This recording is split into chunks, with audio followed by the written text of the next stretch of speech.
ಪ್ರೀತಿಯ ವಿದ್ಯಾರ್ಥಿಗಳೇ ನಮಸ್ಕಾರ. ನಾವು ಕನ್ನಡ ತರಗತಿಯಲ್ಲಿದ್ದೇವೆ. 4ನೆಯ ಪದ್ಯಭಾಗ ಹಲುಬಿದಳ್ ಕಲ್ಮರಂ ಕರಗುವಂತೆ ಎನ್ನುವ ಒಂದು ಪದ್ಯಭಾಗವನ್ನು ನೋಡ್ತಾ ಇದ್ದೇವೆ. ಲಕ್ಷ್ಮೀಶ ಕವಿ ವಿರಚಿತ ಜೈಮಿನಿ ಭಾರತದ ಒಂದು ಭಾಗ. ಇದನ್ನು ನಾನು ಭಾರತದೊಳಗಣ ರಾಮಾಯಣ ಅಂತ ಹೇಳಿದ್ದೆ. ರಾಮಾಯಣದ ಕಥೆಯನ್ನು ಸಂಕ್ಷಿಪ್ತವಾಗಿ ಒಂದು 3-4 ಸಂಧಿಗಳಲ್ಲಿ, ಒಂದು 18ನೆಯ ಸಂಧಿಯಿಂದ ಆರಂಭ ಆಗಿ ಒಂದು 20-21ರವರೆಗೆ ಈ ಕಥಾಭಾಗ ಜೈಮಿನಿ ಭಾರತದಲ್ಲಿದೆ. ಲಕ್ಷ್ಮೀಶ ಉಪಮಾಲೋಲ, ಭಾಳ ಸುಂದರವಾದಂತಹ ಉಪಮೆಗಳ ಜೊತೆಗೆ ಆತ ಈ ಕಾವ್ಯ ರಚನೆ ಮಾಡಿದ್ದಾನೆ. ಈ ಕಾವ್ಯ ಭಾಗದಲ್ಲಿಯೂ ಕೂಡ ಬಹಳ ಆಕರ್ಷಕವಾದ ಉಪಮೆಗಳನ್ನೆಲ್ಲ ಕೊಟ್ಟಿದ್ದಾನೆ. ನಾವು ಕಳೆದ ತರಗತಿಯಲ್ಲಿ ಅವುಗಳಿಗೆ ಸಂಬಂಧಪಟ್ಟದ್ದು ನೋಡಿದೆ. ಒಂದು ರಥದಲ್ಲಿ ಹಾರಾಡುವ ಧ್ವಜ ಅಲ್ಲ, ಒಂದು ಪತಾಕದ ಆಕೃತಿಯನ್ನು ನೀವು ಗಮನಿಸಿ. ಅದು ಹೀಗೆ ಅಲ್ಲಾಡಿದರೂ ಅದಕ್ಕೊಂದು ಉಪಮೆಯನ್ನು ಕೊಟ್ಟುಬಿಡ್ತಾನೆ ಅವನು. ಆಮೇಲೆ ಬಹಳ ಚಮತ್ಕಾರಯುಕ್ತವಾದಂಥ ವಾಕ್ಯಗಳಿಂದ ಶ್ಲೇಷೆಯನ್ನುಂಟು ಮಾಡಿ, ಶ್ಲೇಷೆ ಅಂದರೆ 2 ಅರ್ಥ. ಶ್ಲೇಷೆಯು ಕೂಡ ಕಾವ್ಯದ ಒಂದು ಅಲಂಕಾರ, ದ್ವಂದ್ವಾರ್ಥಮಯವಾಗಿ ಮಾತನಾಡುವುದು. ಇದನ್ನು ಕೂಡ ಅವನು ಭಾಳ ಸೊಗಸಾಗಿ ವರ್ಣನೆ ಮಾಡುವನು. 4 ಪದ್ಯಗಳನ್ನು ಕಳೆದ ತರಗತಿಯಲ್ಲಿ ನಾವು ನೋಡಿದ್ದೆವು. ಈಗ 5ನೇ ಪದ್ಯದಿಂದ ಆರಂಭಿಸುವ. ಲಕ್ಷ್ಮಣ ಎಲ್ಲಿಯಾದರೂ ದಾರಿ ತಪ್ಪಿ ಮುನಿವಸತಿಗಳನ್ನು ಬಿಟ್ಟು ಕಟ್ಟಡವಿಯ ಕಡೆಗೆ ತನ್ನನ್ನು ಕರೆದೊಯ್ಯುತ್ತಿದ್ದಾನೆಯೇ ಎಂಬ ಒಂದು ಅನುಮಾನ ಅವಳ ಮನಸ್ಸಿನಲ್ಲಿ, ಜಾನಕಿಯ ಮನಸ್ಸಿನಲ್ಲಿ ಮೂಡುತ್ತದೆ. ಒಂದು ಆತಂಕ ಮೂಡಿತವಳಿಗೆ. ಅಯ್ಯೋ, ಇದು ಯಾಕೆ ಹೀಗಾಗ್ತಾ ಇದೆ ಅಂತ. ತಾನು ಮುನಿಗ ವಸತಿಯನ್ನು ನೋಡಲಿಕ್ಕೆ, ಮುನಿವಧುಗಳನ್ನು ನೋಡಲಿಕ್ಕೆ, ಮುನಿಜನರ ದರ್ಶನಕ್ಕೆ ಆಕಾಂಕ್ಷೆ ಪಟ್ಟವಳು. ಆದರೆ ನನ್ನನ್ನು ಇವನು ಕರ್ಕೊಂಡು ಎಲ್ಲಿಗೂ ಹೋಗ್ತಾ ಇದ್ದಾನೆ ಇವನು. ಏನಪ್ಪ ಸೌಮಿತ್ರಿ, ನನ್ನನ್ನು ಯಾಕೆ ಇಲ್ಲಿ ಕರ್ಕೊಂಡು ಬಂದೆ? ಇಲ್ಲಿ ಮುನಿಪರ ಆಶ್ರಮಗಳು ಕಾಣುವುದಿಲ್ಲ, ಅಥವಾ ಪಾವನದ ಸ್ಥಳಗಳಿಲ್ಲ, ಅಥವಾ ಹೋಮ ಮಾಡುವುದು ಎಲ್ಲಿಯೂ ಕಾಣುವುದಿಲ್ಲ. ಯಾಕಂದರೆ ಹೊಗೆ ಕಾಣುವುದಿಲ್ಲ, ಹವಿಸ್ಸಿನ ಪರಿಮಳ ಬರುವುದಿಲ್ಲ.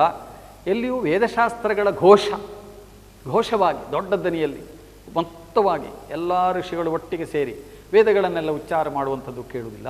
ಬರೀ ಮರ ಮರ ಮರ, ಎಲ್ಲಿ ನೋಡಿದರೂ ಕೂಡ ದಾರುಣದ ಕಟ್ಟಡವಿ.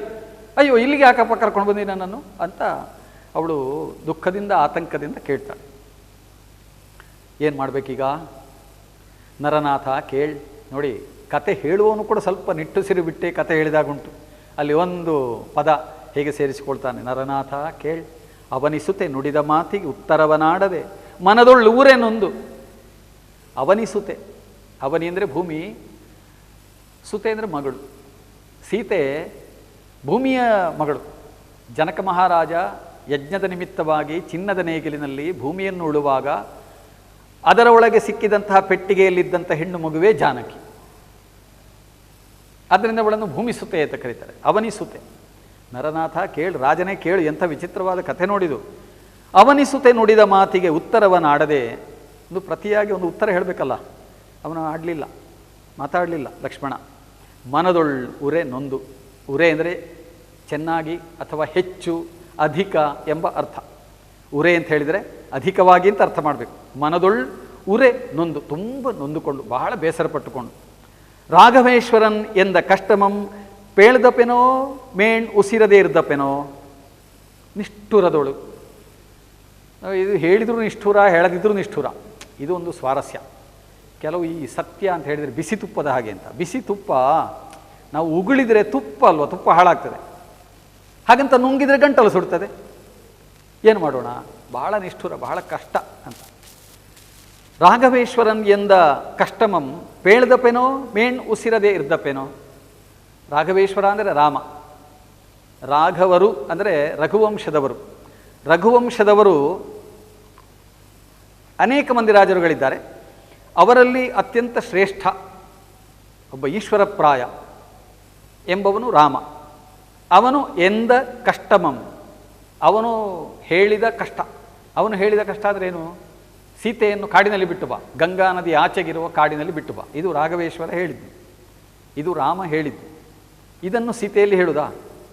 ಅಥವಾ ನಿನ್ನನ್ನು ರಾಮ ತ್ಯಜಿಸಿದ್ದಾನೆ ಅಂತ ಸೀತೆಯಲ್ಲಿ ಹೇಳುವುದಾ?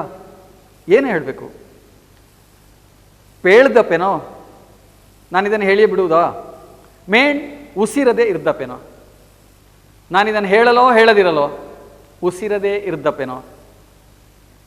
ಎರಡೂ ನಿಷ್ಠುರವೇ. ಹೇಳಿದರೂ ನಿಷ್ಠುರ, ಹೇಳದಿದ್ದರೂ ನಿಷ್ಠುರ. ಅಂದರೆ ಇದು ಬಹಳ ಕಠಿಣವಾದ ಒಂದು ಸ್ಥಿತಿ ಲಕ್ಷ್ಮಣನಿಗೆ. ಲಕ್ಷ್ಮಣನ ಪಾತ್ರವೇ ಹಾಗೆ ರಾಮಾಯಣದಲ್ಲಿ.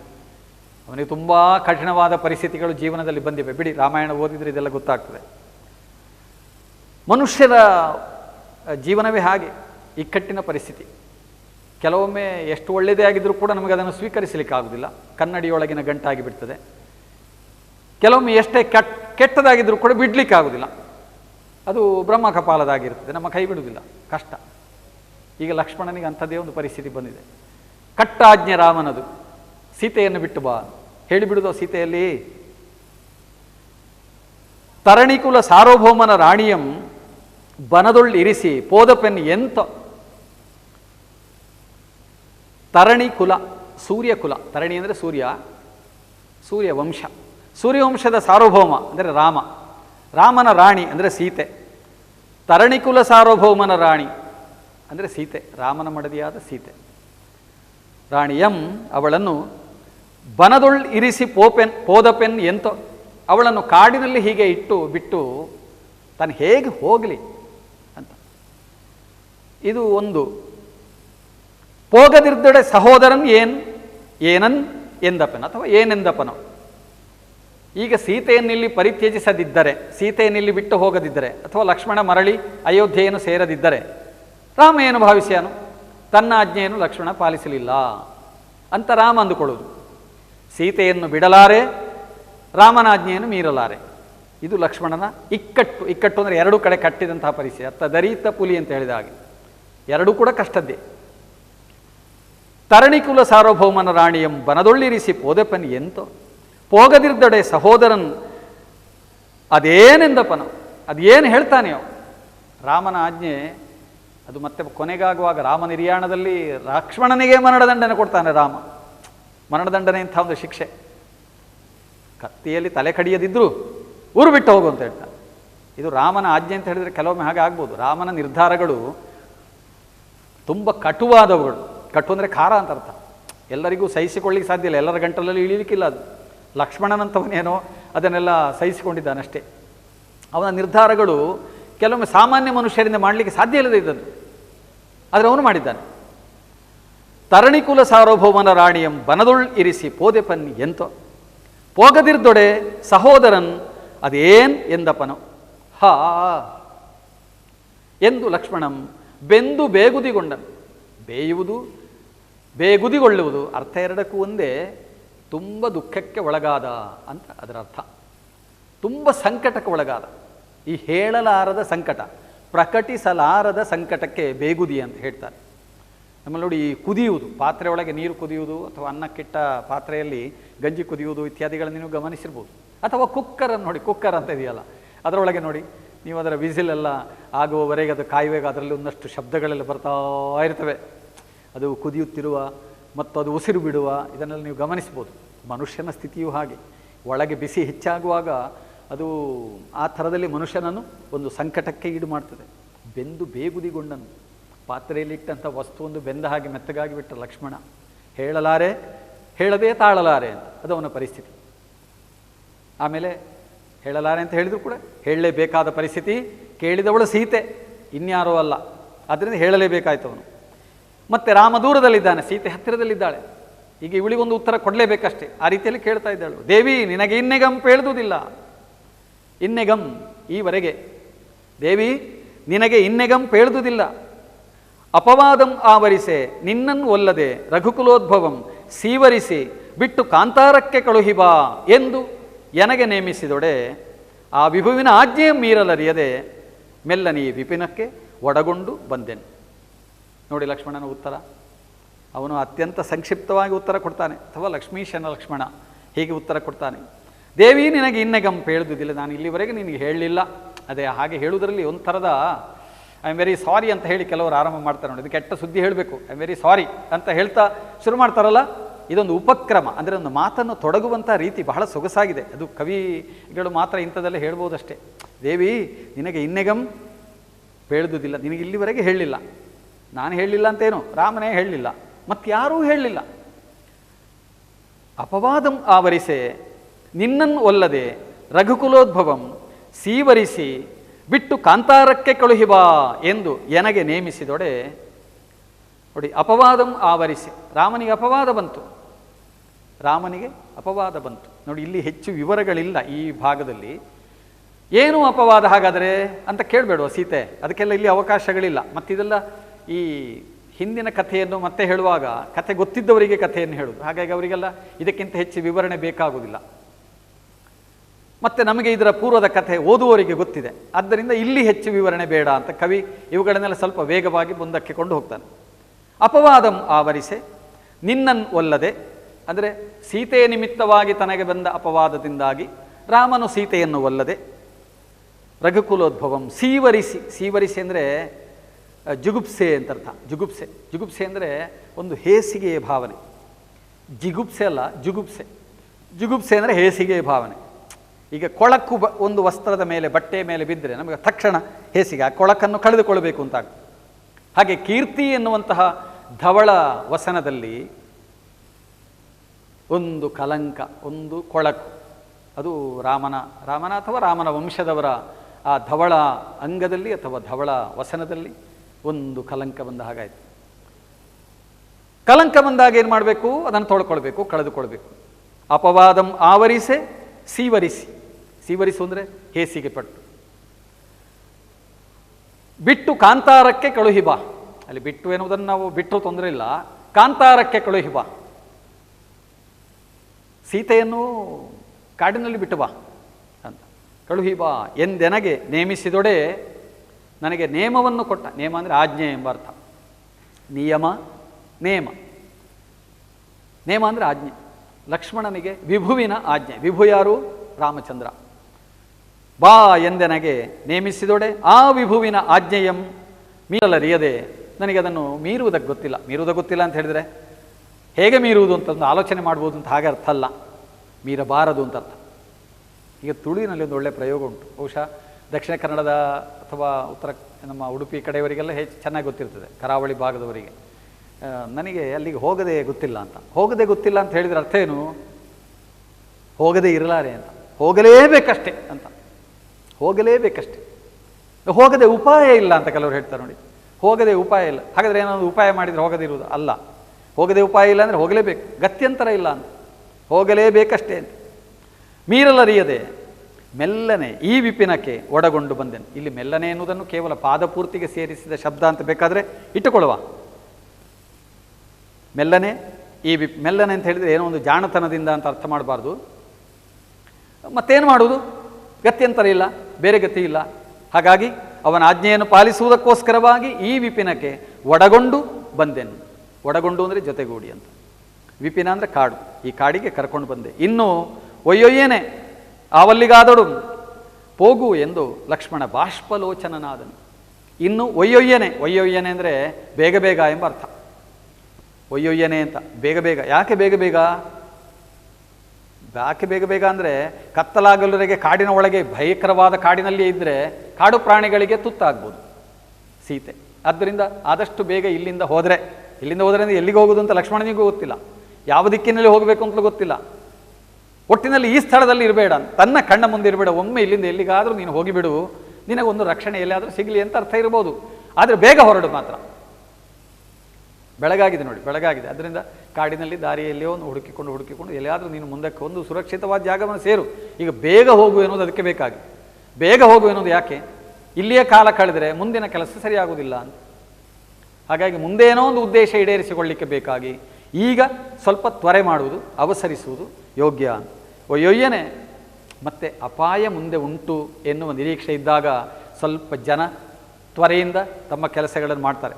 ನೋಡಿ, ಈಗಿನ ಪರಿಸ್ಥಿತಿಯಲ್ಲಿ ಹಾಗೆ ನೋಡಿ, ಹೆಚ್ಚು ಹೊತ್ತು ಪಟ್ಟಣಗಳಲ್ಲಿ ಅಥವಾ ಹೆಚ್ಚು ಹೊತ್ತು ಜನರ ಗುಂಪಿನಲ್ಲಿ ಅಲ್ಲಿ ಇಲ್ಲಿ ಎಲ್ಲ ಜನ ಕಾಲ ಕಳೆಯುವುದಿಲ್ಲ. ಎಷ್ಟು ಬೇಗ ಮನೆ ಸೇರ್ಬೋದು ಅಷ್ಟು ಬೇಗ ಸೇರ್ತಾರೆ.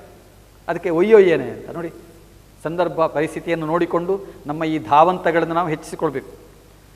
ಇನ್ನು ಒಯ್ಯೊಯ್ಯನೆ ಆವಲ್ಲಿಗಾದೊಡಂ, ಆವಲ್ಲಿಗಾದೊಡಂ ಅಂದರೆ ಯಾವ ಪ್ರದೇಶವೂ ಆಗ್ಬೋದು, ಒಮ್ಮೆ ಇಲ್ಲಿಂದ ಹೋಗಿಬಿಡು, ಹೋಗು ಎಂದು ಲಕ್ಷ್ಮಣ ಬಾಷ್ಪಲೋಚನನಾದನು. ಕಣ್ಣೀರು ತುಂಬಿದ ಕಣ್ಣಿನವನಾದನು. ಅವನ ಕಣ್ಣಲ್ಲಿ ನೀರು ತುಂಬಿತು ಅಂದರೆ ದುಃಖದ ಒಂದು ಪ್ರತೀಕ. ಬಾಷ್ಪ ಲೋಚನ, ಕಣ್ಣಿನಲ್ಲಿ ನೀರು ತುಂಬಿತು. ಅಷ್ಟಾಗುವಾಗ ಸೀತೆಯ ಮೇಲೆ ಈ ಲಕ್ಷ್ಮಣನ ಮಾತಿನ ಪರಿಣಾಮ ಏನು? ಬಿರುಗಾಳಿ ಪೊಡೆಯಲ್ಕೆ ಕಂಪಿಸಿ ಫಲಿತ ಕದಳಿ ಮುರಿದು ಇಳೆಗೊರಗುವಂತೆ ಲಕ್ಷ್ಮಣನ ಮಾತು ಕಿವಿದೆರೆಗೆ ಬೀಳದ ಮುನ್ನ ಹಮ್ಮೈಸಿ ಬಿದ್ದಳ್ ಅಂಗನೆ ಧರೆಗೆ ನಡು ನಡುಗುತ್ತ. ಸೀತೆ ಹಮ್ಮೈಸಿ ಧರೆಗೆ ಬಿದ್ದಳು. ಅವಳು ಧರೆಯ ಮಗಳು, ಧರೆಗೆ ಬಿದ್ದಳು. ಹಾಗಂತ ಮಗಳು ಅಥವಾ ಮಗು ತಾಯಿಯ ಮಡಿಲಿಗೆ ಬಿದ್ದ ಹಾಗಲ್ಲ. ಇಲ್ಲಿ ಬಿದ್ದದ್ದು ಎಚ್ಚರ ತಪ್ಪಿ, ಎಲ್ಲಿಗೆ ಬೀಳುವುದು ಅನ್ನುವ ನೆಲೆಯೇ ಇಲ್ಲದೆ, ಮೈಮೇಲೆ ಸ್ವಾಧೀನ ಇಲ್ಲದೆ. ಮೈಮೇಲೆ ಸ್ವಾಧೀನ ಇಲ್ಲದೆ ಎನ್ನುವುದಕ್ಕೊಂದು ಒಳ್ಳೆಯ ಉಪಮೆಯನ್ನು ಕವಿ ಕೊಡ್ತಾನೆ ಲಕ್ಷ್ಮೀಶ. ಈ ಬಿರುಗಾಳಿ ಬಂದಾಗ ಫಲಿತ ಕದಳಿ, ಬಿರುಗಾಳಿ ಪಡೆಯಲ್ಕೆ ಕಂಪಿಸಿ ಫಲಿತ ಕದಳಿ ಮುರಿದು ಇಳೆಗೆ ಒರಗುವಂತೆ. ಗೊನೆ ಹಾಕಿದ ಬಾಳೆ, ಫಲಿತ ಕದಳಿ, ಫಲವನ್ನು ನೀಡುತ್ತಿರುವ ಫಲದಾಯಿಯಾದ ಕದಳಿ. ಸಂಸ್ಕೃತದಲ್ಲಿ ಕದಲಿ ಅಂತ ಹೇಳಿದರೆ ಬಾಳೆ. ಗೊನೆ ಹಾಕಿದ ಬಾಳೆ ಅದು ಬಿರುಗಾಳಿ ಬರುವಾಗ ಹೇಗೆ ಕಂಪಿಸಿ ನಡುಗಿ ಭೂಮಿಗೆ ಬೀಳ್ತದೆಯೋ, ಮುರಿದು ಭೂಮಿಗೆ ಬೀಳ್ತದೆಯೋ, ಹಾಗೆ ಸೀತೆ ನೆಲಕ್ಕೆ ಬಿದ್ದಳು. ಯಾವಾಗ? ಲಕ್ಷ್ಮಣನ ಮಾತು ಕಿವಿದೆರೆಗೆ ಬೀಳದ ಮುನ್ನ. ಬಿದ್ದ ಮೇಲೆ ಅಲ್ಲ, ಬೀಳದ ಮುನ್ನ. ಇನ್ನೇನು ಅವನ ಮಾತು ಮುಕ್ತಾಯ ಆಗ್ತದೆ ಎನ್ನುವಾಗಿ ಅವಳು ಬಿದ್ದಾಯಿತು. ಅವನ ಮಾತು ಮುಕ್ತಾಯ ಆಗುವುದರ ಮೊದಲು ಬಿದ್ದಾಯಿತು ಅಂತ. ಇದು ಒಂದು ವರ್ಣನೆ ಮಾಡುವ ರೀತಿ. ಒಂದು ಆಘಾತ ಎನ್ನುವುದು ಅದು ಎಷ್ಟು ತೀವ್ರವಾಗಿ ನಮ್ಮನ್ನು ನೋಯಿಸ್ತದೆ ಮತ್ತು ಪರಿಣಾಮವನ್ನು ಉಂಟು ಮಾಡುತ್ತದೆ ಎನ್ನುವುದನ್ನು ಕವಿ ಹೀಗೆ ಹೇಳ್ತಾನೆ. ಬಿದ್ದ ಮಾತು ಕಿವಿಗೆ ಬಿದ್ದ ಮೇಲೆ ಬಿದ್ದಳು ಎನ್ನುವುದರಲ್ಲಿ ದೊಡ್ಡ ಸ್ವಾರಸ್ಯ ಇಲ್ಲ. ಕಿವಿದೆರೆಗೆ ಬೀಳದ ಮುನ್ನ ಅಂತ ಹೇಳುವುದರಲ್ಲಿ ಸ್ವಾರಸ್ಯ ಇರುವುದು. ಪೆಟ್ಟು ಬಿತ್ತೋ ಇಲ್ವಾ, ಎಲ್ಲಿಂದ ಬಿತ್ತು ಅಂತ ಗೊತ್ತಿಲ್ಲ ಅಂತ ಹೇಳ್ತಾರೆ. ಬಿದ್ದದ್ದು ಮೈ ಮೇಲೆಯೇ, ಆದರೆ ಎಲ್ಲಿಂದ ಪೆಟ್ಟು ಬಿತ್ತು ಅಂತ ಗೊತ್ತಿಲ್ಲ ಅಂತ ಹೇಳ್ತಾರೆ. ಓಡಿದ್ರು ಜನ ಹೇಗೆ ಗೊತ್ತುಂಟ ಅಂತ. ಇದು ವರ್ಣನೆ ಮಾಡುವ ರೀತಿ. ಅದರಲ್ಲಿ ಪರಿಣಾಮ ಹೆಚ್ಚಿಗೆ.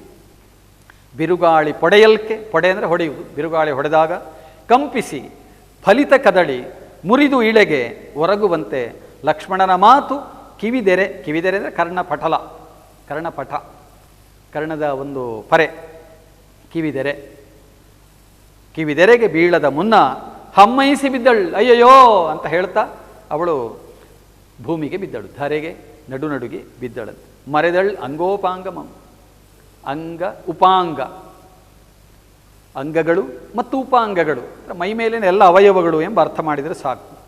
ಮರೆದಳ್ ಅಂಗು ಅಂದರೆ ಮೈಮೇಲಿನ ಎಚ್ಚರ ತಪ್ಪಿತು. ಬಳಿಕ ಹಾಗಾದರೆ ಇನ್ನೇನು ಮಾಡೋದೀಗ? ಅವಳಿಗೊಂದು ಶೈತ್ಯೋಪಚಾರ ಮಾಡಬೇಕಲ್ಲ ಲಕ್ಷ್ಮಣ. ಬಳಿಕ ಸೌಮಿತ್ರಿ ಮರುಗಿ ತಣ್ಣೀರು ತಳೆದು ಎನ್ನುವುದನ್ನು ತಣ್ಣೀರು ತಳಿದು ಅಂತ ಮಾಡಿದರೆ ತುಂಬ ಸೊಗಸಿರ್ತಿತ್ತು. ಇಲ್ಲಿ ತಳೆದು ಅಂತ ಇದೆ, ಇರಲಿ. ತಣ್ಣೀರನ್ನು ತಳಿದು ಅಂದರೆ ಸೇಚನ, ಅಂದರೆ ಸಿಂಪಡಿಸುವುದು, ನೀರನ್ನು ಸಿಂಪಡಿಸಿ. ಈಗ ಯಾರಾದರೂ ಎಚ್ಚರ ತಪ್ಪಿ ಬಿದ್ದರೆ ನಾವು ಸ್ವಲ್ಪ ನೀರು ತಂದು ಮುಖಕ್ಕೋ ಮೀಗೋ ಈಗ ಹಾಕ್ತೇವೆ. ಅದಕ್ಕೆ ಶೈತ್ಯೋಪಚಾರ ಅಂತ ಹೆಸರು. ತಂಪು ಮಾಡುವುದು. ತಣ್ಣೀರು ತಳಿದು ಪತ್ರದಿಂ ಕೊಡೆಬಿಡಿದು, ಯಾವುದೋ ಒಂದು ಎಲೆ, ದೊಡ್ಡದಾದ ಎಲೆ, ಅದನ್ನು ಮುರಿದು ತಂದ ಅವಳಿಗೆ ನೆರಳು ಯಾಕೆ? ಅದು ಕೂಡ ತಂಪು ಮಾಡಲಿಕ್ಕೆ. ಸೆರಗಿಂದ ಬೀಸಿ ತನ್ನ ಉತ್ತರೀಯದ, ತಾನು ಹೊದ್ದುಕೊಂಡಿರುವ ಬಟ್ಟೆಗೆ ಉತ್ತರೀಯ ಅಂತ ಹೇಳ್ತಾರೆ. ಪೂರ್ವದಲ್ಲಿ ಒಂದು ಬಟ್ಟೆಯನ್ನು ಸುತ್ತಿಕೊಳ್ಳುವುದು ಅಥವಾ ಉಟ್ಟುಕೊಳ್ಳುವುದು, ಆಮೇಲೆ ಇನ್ನೊಂದು ಬಟ್ಟೆಯನ್ನು ಮೇಲಕ್ಕೆ ಹಾಕುವುದು, ಅದು ಆಮೇಲೆ ಹಾಕ್ಕೊಳ್ಳೋ ಬಟ್ಟೆ. ಆದ್ದರಿಂದ ಅದಕ್ಕೆ ಉತ್ತರದ ಬಟ್ಟೆ ಅಂತ ಉತ್ತರೀಯ. ಆ ಉತ್ತರೀಯವನ್ನು ನಮ್ಮಲ್ಲಿ ಹೇಳ್ತಾರೆ ನೋಡಿ, ಬೈರಾಸ ಅಂತ ಹೇಳ್ತಾರಲ್ಲ, ಬಹಿರ್ವಾಸ ಅಂದರೆ ಒಂದು ಉಟ್ಟುಕೊಳ್ಳುವುದಕ್ಕಿರೋ ಬಟ್ಟೆ ಸ್ವಲ್ಪ ದೊಡ್ಡದಾಗಿರ್ತದೆ, ಆಮೇಲೆ ಹೊದ್ದುಕೊಳ್ಳುವುದು ಅದು ಬಹಿರ್, ಹೀಗೆ ಹೊರಗೆ ಹಾಕಿಕೊಳ್ಳೋ, ಮೈ ಮೇಲೆ ಹಾಕ್ಕೊಳ್ಳೋ ಬಟ್ಟೆ ಉತ್ತರೀಯ. ಅದರ ಸೆರಗಿನಿಂದ, ಸೆರಗು ಅಂದರೆ ಬದಿಯಿಂದ ಬೀಸಿ, ಗಾಳಿ ಬೀಸಿದ, ಅದು ಕೂಡ ತಪ್ಪು ಮಾಡುವುದಕ್ಕೆ ಶೈತ್ಯೋಪಚಾರ. ಹೀಗೆ ಗಾಳಿ ಬೀಸಿದ ರಾಮನ ಸೇವೆ ಸಂದುದೇ ತನಗೆ ಎಂದು ರೋಧಿಸಿದನು. ಆಯ್ತಲ್ಲ, ತಾನು ಮಾಡುವ ಸೇವೆ ರಾಮಸೇವೆ ಅಂದರೆ ಸೀತೆಯ ಸೇವೆ ಕೂಡ ಸೇರಿತದರಲ್ಲಿ. ಆಹಾ ತನಗೆ ಸಂದಿರುವ ರಾಮಸೇವೆಯೇ. ಅದಲ್ಲಿ ಮಣ್ಣಿನಲ್ಲಿ ಬಿದ್ದ ತನ್ನ ಅತ್ತಿಗೆ, ತಾಯಿಗೆ ಸಮಾನಳಾದವಳು. ಈಗ ಜ್ಯೇಷ್ಠ ಭ್ರಾತ ಪಿತುಸ್ಸಮಾನ, ಹಿರಿಯಣ್ಣ ಅಂದರೆ ತಂದೆಗೆ ಸರಿ, ಅವನ ಮಡದಿ ಅವಳು ತಾಯಿಗೆ ಸರಿ. ಸೌಮಿತ್ರಿ ಕಾಡಿಗೆ ಹೊರಡುವ ಹೊತ್ತಿನಲ್ಲಿ ಅವನ ತಾಯಿ ಸುಮಿತ್ರೆ ಹೇಳಿದ್ದಳಂತೆ, ಮಾಂ ವಿದ್ಧಿ ಜನಕಾತ್ಮಜಾಂ ಅಂತ. ಜನಕಾತ್ಮಜೆಯನ್ನು, ಜಾನಕಿಯನ್ನು ನಾನು ಎಂಬುದಾಗಿ ತಿಳಿ ಅಂತ ಹೇಳಿದ್ದಳಂತೆ ಆ ತಾಯಿ ಲಕ್ಷ್ಮಣನಲ್ಲಿ, ಸುಮಿತ್ರೆ. ಹಾಗಾಗಿ ಲಕ್ಷ್ಮಣ ಸೀತೆಯನ್ನು ಸದಾ ತನ್ನ ತಾಯಿಯಂತೆಯಂತೆ ತಿಳಿದವನು. ಅಯ್ಯೋ ತಾನು ತಾಯಿಗೆ ಮಾಡುವ ಸೇವೆಯೇ, ಓಹೋ ಇಂತಹ ಒಂದು ಸೇವೆಯನ್ನು ತಾನು ಮಾಡುವ ಹಾಗಾಯ್ತಲ್ಲ ಅಂತ ರೋಧಿಸಿದನು. ಆಹಾ ತನಗೆ ಸಂದಿರುವ, ಒಂದು ಸಂದು ಹೋಗು ಅಂದರೆ ಮುಗಿದು ಹೋಗುವಂತರೂ ಆಗ್ತದೆ, ಇದು ತಾನು ಮಾಡುವ ಕೊನೆಯ ಸೇವೆ ಎಂಬ ಅರ್ಥವೂ ಬರ್ತದೆ. ಆದರೆ ಅದಕ್ಕಿಂತ ಹೆಚ್ಚು ಚೆನ್ನಾಗಿರುವುದು ತನಗೆ ಸಂದಿರುವ ರಾಮಸೇವೆ. ಆಹಾ ಎಂಥದ್ದಿದು. ಪಟ್ಟದಲ್ಲಿರುವಾಗ ರಾಜರಾಣಿಯರಾಗಿ ಸೀತಾರಾಮರಿದ್ದಾಗ ಮಾಡುವ ಸೇವೆಗೆ ಇರುವ ಒಂದು ಸಂತೋಷವೇ ಬೇರೆ. ಈ ಗರ್ಭಿಣಿಯಾದಂತಹ ಒಂದು ಸೀತೆ ಅವಳಿಲಿ ಮಣ್ಣಿನಲ್ಲಿ ಬಿದ್ದಿರುವಾಗ ಅವಳಿಗೆ ಗಾಳಿ ಬೀಸುವುದು, ನೀರು ತಡೆಯುವುದು ಅಥವಾ ನೆರಳು ಮಾಡುವುದು ಇತ್ಯಾದಿ ಮಾಡುವಂತಹ ಒಂದು ಸೇವೆಯ ಒಂದು ಚಿಂತಾಜನಕವಾದ ಸ್ಥಿತಿಯೇ ಬೇರೆ. ಹೀಗೆ ಸೀತೆ ಒಂದು ಗೊನೆ ಹಾಕಿದ ಬಾಳೆಯ ಹಾಗೆ, ಗೊನೆ ಹಾಕಿದ ಬಾಳೆಗೆ ಭಾರ ಹೆಚ್ಚು. ಸೀತೆ ತನ್ನೊಡಲಲ್ಲಿ ಮಗುವನ್ನು ಅಥವಾ ಮಕ್ಕಳನ್ನು ಹೊತ್ತುಕೊಂಡವಳು ಅಲ್ಲ, ಅವಳಿಗೆ 2 ಮಕ್ಕಳಾಗ್ತಾರೆ ಅಂತ ವಸಿಷ್ಠರು ಹೇಳಿದ್ದರಂತೆ ರಾಮನಲ್ಲಿ. ಲಕ್ಷ್ಮಿ ಜೈಮಿನಿ ಭಾರತದಲ್ಲಿ ಬರುವುದಿಲ್ಲ, ಆದರೆ ಅಲ್ಲಿ 2 ಮಕ್ಕಳಾಗುವ ಸಾಧ್ಯತೆ ಉಂಟು ಎನ್ನುವುದನ್ನು ವಸಿಷ್ಠರು ಹೇಳಿದ್ದು ಅಂತ ರಾಮಾಯಣದಲ್ಲಿ ಉಂಟು. ಇದು ನಾವು ಗಮನಿಸಬೇಕು. ಈ ಲಕ್ಷ್ಮೀಶನ ಉಪಮೆಗಳಲ್ಲಿ ಅದರಲ್ಲಿ ತುಂಬ ಅರ್ಥ ಇರ್ತದೆ, ತುಂಬ ಸ್ವಾರಸ್ಯ ಇರುವುದು ಆ ಕಾರಣಕ್ಕಾಗಿ. ಅರ್ಥಪೂರ್ಣವಾಗಿದ್ದರೆ ಸ್ವಾರಸ್ಯ ಇರುವುದು, ಅರ್ಥ ಇಲ್ಲದಿದ್ದಕ್ಕೆ ಸ್ವಾರಸ್ಯ ಬರುವುದಿಲ್ಲ. ಈ ರಸ ಎನ್ನುವುದು ಹುಟ್ಟಬೇಕಾದ್ರೆ ಅದರಲ್ಲಿ ಏನಾದರೂ ಒಳ್ಳೆಯ ಭಾಗಗಳು ಬೇಕು. ಫಲಿತ ಕದಳಿ ಬೀಳುವ ಹಾಗೆ ಬಿದ್ದದ್ದು ಮತ್ತು ಲಕ್ಷ್ಮಣನ ಮಾತೆ ಎನ್ನುವುದು ರಾಮನ ಆಜ್ಞೆ ಎನ್ನುವುದು, ರಾಮನ ಮಾತೇನುಂಟು ಆ ಮಾತನ್ನು ಅವನು ಪಾಲಿಸಲೇಬೇಕು. ಮತ್ತು ರಾಮ ಸೀತೆಯರ ಸೇವೆಯನ್ನು ಮಾಡುವಂತಹ ಇಂತಹ ಒಂದು ಸ್ಥಿತಿಯು ತನಗೆ ಬರಬಾರದಿತ್ತು, ಆದರೆ ಬಂತಲ್ಲ ಎನ್ನುವುದಾಗಿ ಆತ ಬಹಳ ದುಃಖಿಸ್ತಾನೆ. ಯಾಕಂದರೆ ಸೀತಾರಾಮರು ರಾಮರಾಜ್ಯದಲ್ಲಿದ್ದಾಗ ಆ ಒಂದು ಎಲ್ಲ ವೈಭವವನ್ನು ಸಂತೋಷವನ್ನು ಎಲ್ಲ ಲಕ್ಷ್ಮಣ ಅನುಭವಿಸಿದವನು. ಆದರೆ ಈಗ ಏನಾಗಿದೆ ಅಂದರೆ ಬಹಳ ಒಂದು ಕೆಟ್ಟ ಸ್ಥಿತಿಗೆ ಬಂದುಬಿಟ್ಟಿದೆ. ಅಲ್ಲಿ ರಾಮ ಒಂಟಿಯಾಗಿದ್ದಾನೆ, ಇಲ್ಲಿ ಸೀತೆ ಒಂಟಿಯಾಗಿದ್ದಾಳೆ, ಯಾವ ವೈಭವವೂ ಇಲ್ಲ. ಅಲ್ಲಿ ರಾಮ ಒಬ್ಬನೇ ಇದ್ದಾನೆ, ಇಲ್ಲಿ ಸೀತೆ ಮಣ್ಣಿನಲ್ಲಿ ಬಿದ್ದಿದ್ದಾಳೆ. ಇಂತಹ ಒಂದು ಸಂದರ್ಭದಲ್ಲಿ ಅನುಸರಿಸಿಕೊಂಡು ಹೋಗೋರಿಗೆ ತುಂಬ ಕಷ್ಟ. ಅವ್ರಿಗೇನು ಮಾಡಬೇಕು ಅಂತ ಗೊತ್ತಿಲ್ಲ. ನಿರ್ಧಾರ ಅವರದ್ದಲ್ಲ, ನಿರ್ಧಾರ ದೊಡ್ಡವರದ್ದು. ಕಷ್ಟಕ್ಕೊಳಗಾಗೋರು ಇನ್ಯಾರೋ. ನೋಡಿ ಲಕ್ಷ್ಮಣನ ಪರಿಸ್ಥಿತಿ, ಅದು ಹಾಗಾಯಿತು. ಸೀತೆ ಭೂಮಿಗೆ ಬಿದ್ದವಳು ಹೇಗೆ ರೋಧಿಸ್ತಾಳೆ ಎನ್ನುವುದಕ್ಕೆ ಒಂದು 2-3 ಪದ್ಯಗಳನ್ನು ಇಲ್ಲಿ ಕವಿ ಬರೆದಿದ್ದಾನೆ. ಇದು ಅತ್ಯಂತ ಕರುಣರಸಸ್ಯಂದಿಯಾದ ಪದ್ಯ, ಇದು ನಾವು ಗಮನಿಸಬೇಕು. ಅವನು ವೀರರಸವನ್ನು, ಆಮೇಲೆ ಭಕ್ತಿಯನ್ನು, ಶೃಂಗಾರವನ್ನು, ಎಲ್ಲ ರಸಗಳನ್ನು ಬಹಳ ಮನೋಜ್ಞವಾಗಿ ತೋರಿಸಿಕೊಡಬಲ್ಲಂಥ ಒಂದು ಸಾಮರ್ಥ್ಯ ಇರುವವನು ಈ ಲಕ್ಷ್ಮೀಶ ಅಂತ ಹೇಳಿದರೆ. ಅವನು ಇಲ್ಲಿ ಸೀತೆಯ ಮುಖದಿಂದ ಏನು ಆಡಿಸ್ತಾನೆ ನೋಡಿ. ಬಿಟ್ಟನೇ ರಘುದ್ವಹನ್ ನನ್ನನ್ ಅಕಟಕಟ ಅಯ್ಯೋ ಅಯ್ಯೋ ಅಂತ, ಅಯ್ಯೋ ಅಯ್ಯೋ ಈಗ ಹೇಳುವುದು, ಹಿಂದೆ ಅಕಟಕಟ ಅಂತ ಹೇಳ್ತಿದ್ರು, ಅಕ್ಕಟ ಅಕ್ಕಟ ಅಂತ ಕೂಡ ಹೇಳ್ತಿದ್ರು. ಅದು ಒಂದು ಉದ್ಗಾರ. ರಘುದ್ವಹಂ ಬಿಟ್ಟನೆ ನನ್ನನ್ ಸೀತೆ ಹೇಳಿಕೊಡ್ತಾಳೆ. ರಘುವಂಶವನ್ನು ಮುನ್ನಡೆಸುವ, ರಘುವಂಶಕ್ಕೆ ಕೀರ್ತಿಯನ್ನು ತಂದುಕೊಡುವ, ರಘುವಂಶವನ್ನು ವರ್ಧಮಾನ ಸ್ಥಿತಿಯಲ್ಲಿಡುವ ರಾಮನು ನನ್ನನ್ನು ಬಿಟ್ಟನೆ ಅಂದರೆ ಅದರಲ್ಲಿ ಒಂದು ಮೊನಚಿದೆ, ಒಂದು ಧ್ವನಿ ಇದೆ. ಹೆಂಡತಿಯನ್ನು ಬಿಡುವುದು ವಂಶದ ಕೀರ್ತಿವರ್ಧನೆಗೆ ಕಾರಣವಾಗ್ತದೆಯಾ ಅಂತ. ಈಗ ಒಬ್ಬ ರಾಜನಾದವನು ಎಲ್ಲರಿಗೂ ಒಳ್ಳೆಯದನ್ನು ಮಾಡ್ತಾನೆ, ಆದರೆ ಅವನ ಹೆಂಡತಿಯನ್ನು ಮಾತ್ರ ಮನೆಯಿಂದ ಹೊರಗೆ ಹಾಕ್ತಾನೆ. ಇದು ಒಬ್ಬ ವಂಶವರ್ಧಕನಿಗೆ ಅಥವಾ ವಂಶದ ಕೀರ್ತಿವರ್ಧಕನಿಗೆ ಹೊಂದುವಂಥ ವಿಷಯವೋ? ಆದರೆ ಸೀತೆ ಹಾಗೆ ಹೇಳದಿದ್ದರೂ ಓದುವ ನಮಗಂಥ ಒಂದು ಪ್ರಶ್ನೆಯ ಒಂದು ಮುಳ್ಳು ನಮ್ಮ ಎದೆಯನ್ನು ತಕ್ಷಣ ಇರಿಯಬಹುದು. ನೆಗಳ್ದ ಬಾಳ್ಕೆಗೆ ತಾ ಮುಟ್ಟನೆ ಇನ್ನೂ ನನ್ನನ್ನು ಸ್ವೀಕರಿಸುವುದೇ ಇಲ್ಲವೇ ಅಂತ ಅಂದುಕೊಳ್ತಾಳೆ ಅವಳು. ಹಾಗಾದರೆ ಇನ್ನು ತಾನು ರಾಮಸತಿಯಾಗಿ ಬಾಳ್ವೆಯನ್ನು ಮಾಡುವುದಕ್ಕೇ ಇಲ್ಲವೇ ಅಂತ. ಮೂರನೇದು, ನೆಗಳ್ದ ಬಾಳ್ಕೆಗೆ ಸಂಚಕಾರಮಂ ಕೊಟ್ಟನೆ. ನೆಗಳ್ದ ಅಂದರೆ ಪ್ರಸಿದ್ಧವಾದ ಅಂತ ಒಂದು ಸಾಮಾನ್ಯ ಅರ್ಥ. ಆದರೆ ನಾವೇನು ಅರ್ಥ ಇದಕ್ಕೆ ಒಂದು ಹೊಂದಾಣಿಕೆ ಮಾಡಬೇಕು ಅಂದರೆ ಒಂದು ಸುಖದ ಬಾಳ್ವೆ. ಸೀತಾರಾಮರ ಬದುಕಿನಲ್ಲಿ ಮದುವೆಯಾಗಿ ಕೆಲವು ವರ್ಷ ಅವರು ಚೆನ್ನಾಗೇ ಇದ್ದರು. ಆದರೆ ಆಮೇಲೆ ಪಟ್ಟಾಭಿಷೇಕದ ಒಂದು ಪ್ರಕರಣದಲ್ಲಿ ಅವರ ಬದುಕಿಗೆ ಒಂದು ತಿರುವು ಬಂತು. ಅಂದರೆ ವನವಾಸ ಮಾಡಬೇಕಾಯಿತು 14 ವರ್ಷ ವನವಾಸ ಮಾಡಿ ಮತ್ತೆ ಕೆಲವು ವರ್ಷಗಳು ಅವರು ರಾಜ್ಯದಲ್ಲಿ ಸುಖವಾಗಿ ಇದ್ದರು. ಅದು ಅವರ ನಿಜವಾದ ಸುಖದ ತುತ್ತ ತುದಿಯ ಬದುಕು. ಅದು ನೆಗಳ್ದ ಬಾಳ್ಕೆ. ಬಾಳ್ಕೆ ಅಂದರೆ ಬಾಳುವೆ ಅಥವಾ ಜೀವನ. ಒಂದು ಸುಂದರವಾದ ಬದುಕು, ಸುಂದರವಾದಂಥ ಒಂದು ಜೀವನ, ಅದು ಸುಖದ ಜೀವನ. ಅದಕ್ಕೆ ಸಂಚಕಾರ ಅಂದರೆ ತೊಂದರೆ, ಅಪಾಯ ಅಥವಾ ಅದರ ನಾಶ. ಆ ಬದುಕು ನಾಶವಾಗುವ ಹಾಗೆ ಹೀಗೆ ಮಾಡಿದನೆ ರಾಮ ಅಂತ.